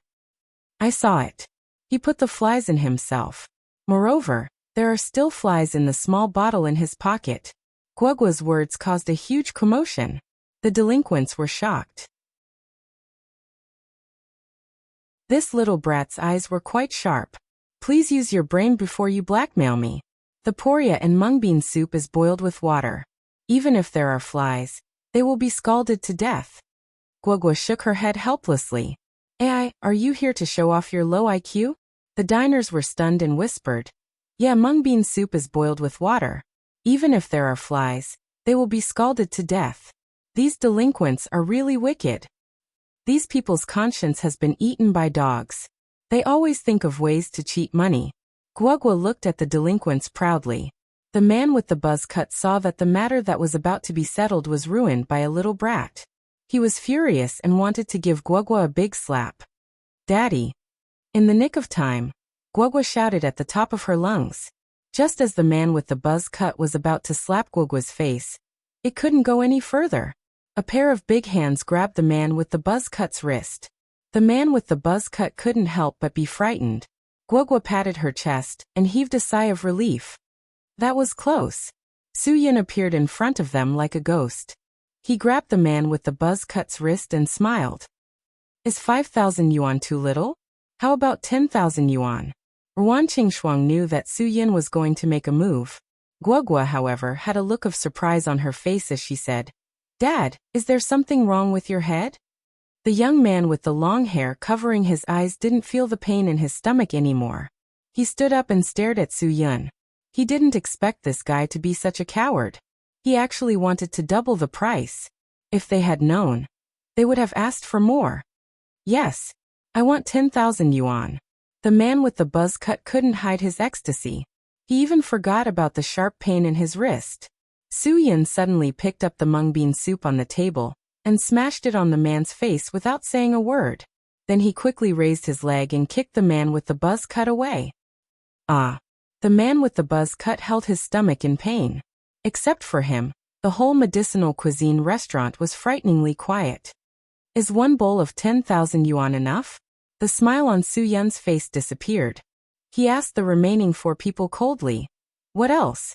Who wants more?" The delinquents who came to extort money were dumbfounded.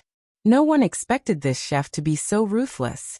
Except for the man with the long hair, they were only high school students. They usually acted like tyrants in school and didn't experience anything big. At this moment, they were all stunned.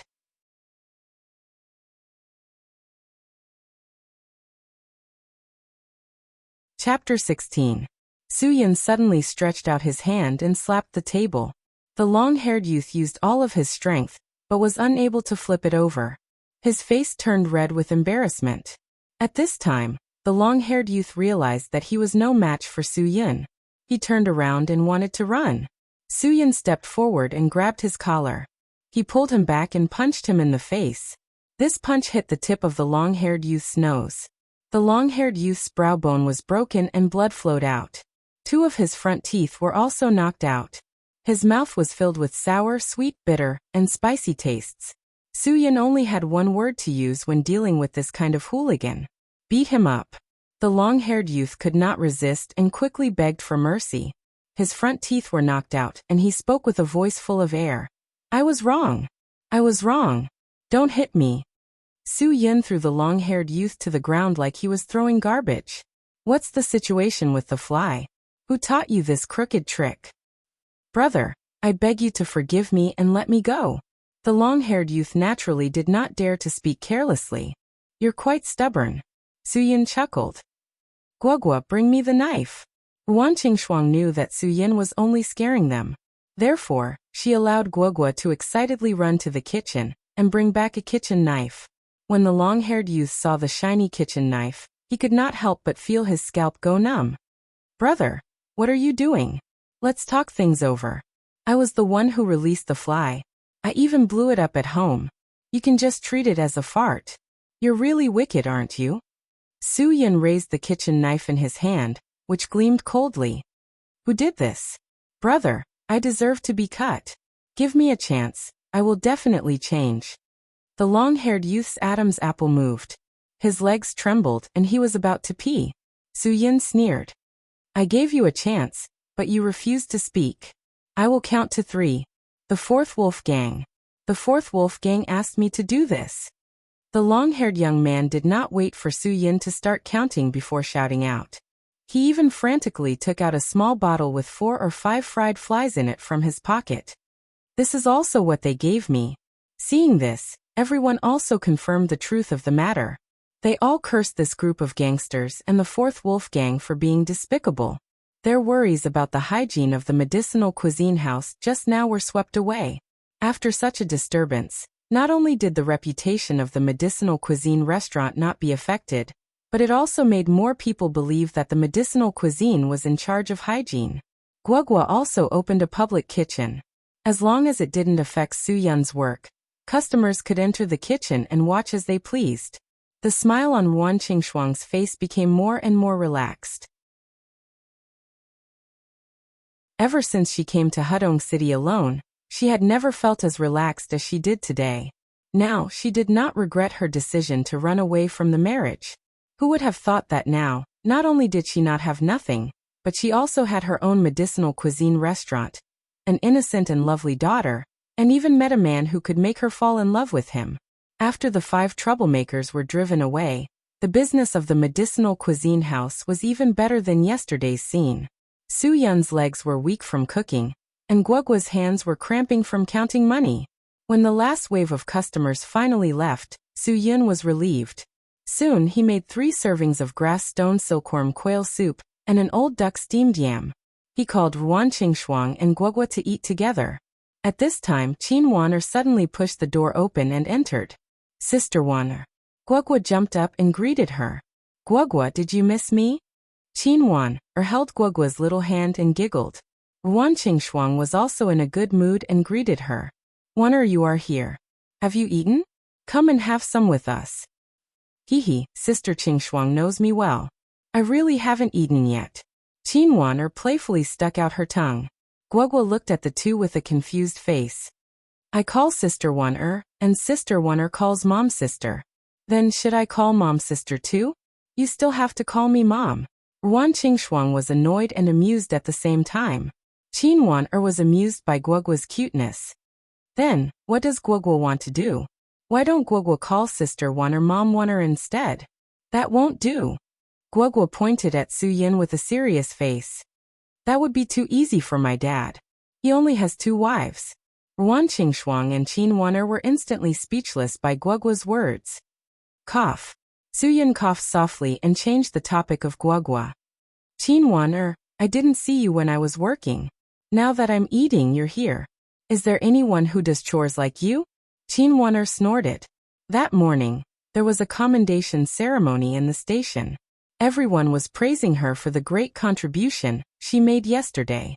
Destroying the casino of the 4th Wolf Gang was definitely a great contribution. Not only was Qin Wan'er promoted, but the entire Wenhui District Police Station was also praised.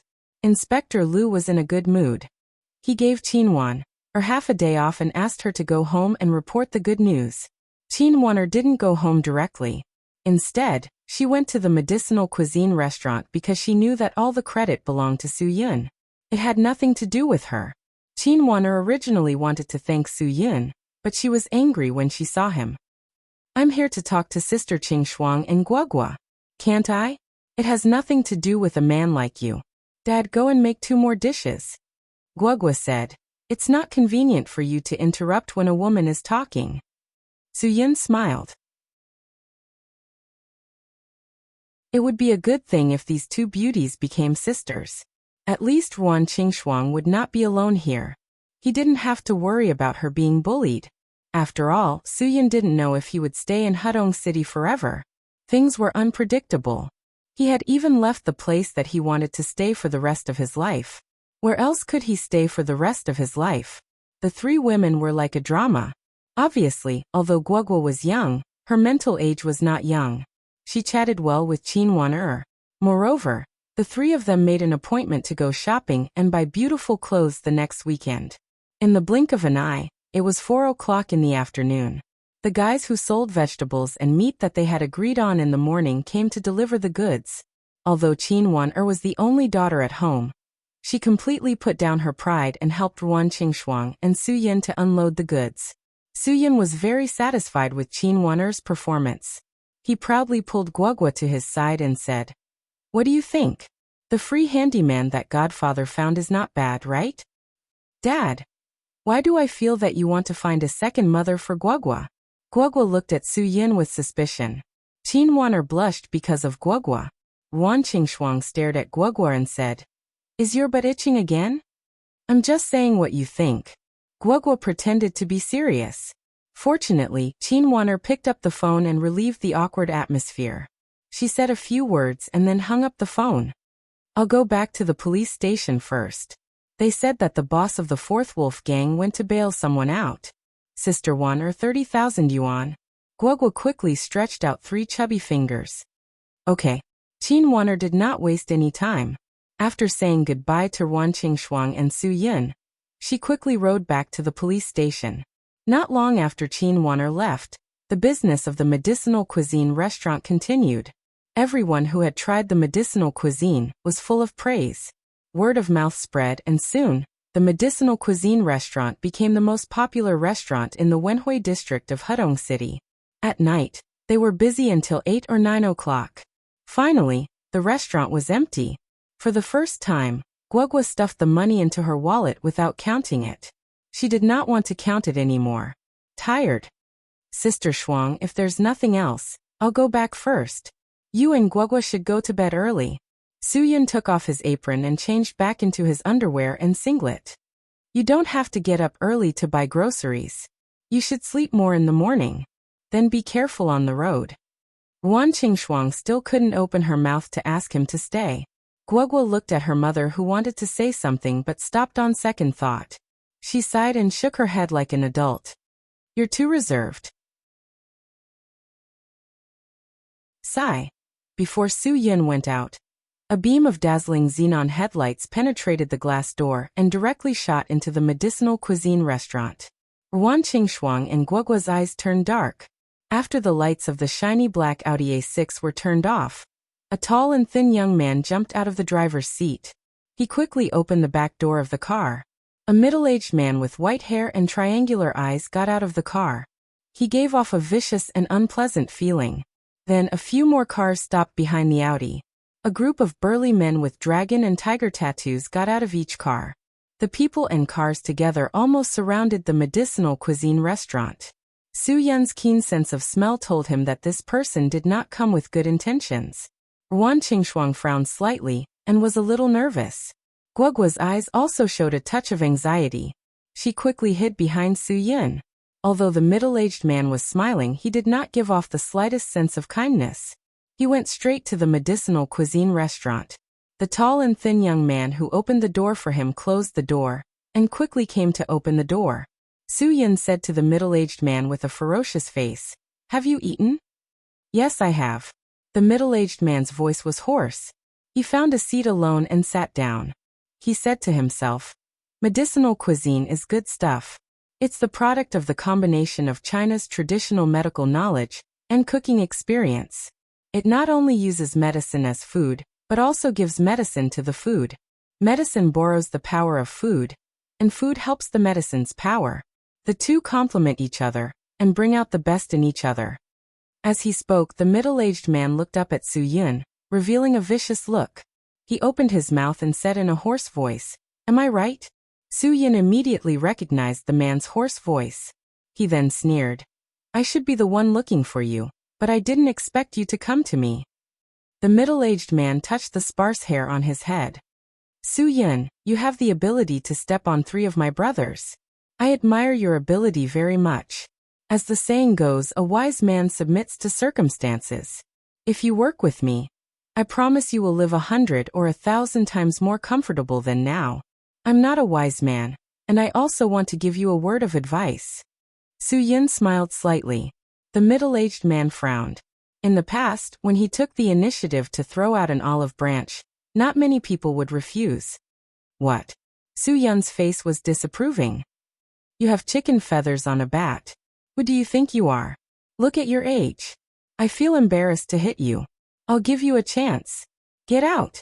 That you're tuning in to the Earbook Haven YouTube channel. Don't forget to subscribe and join us on this journey to catch the most captivating stories.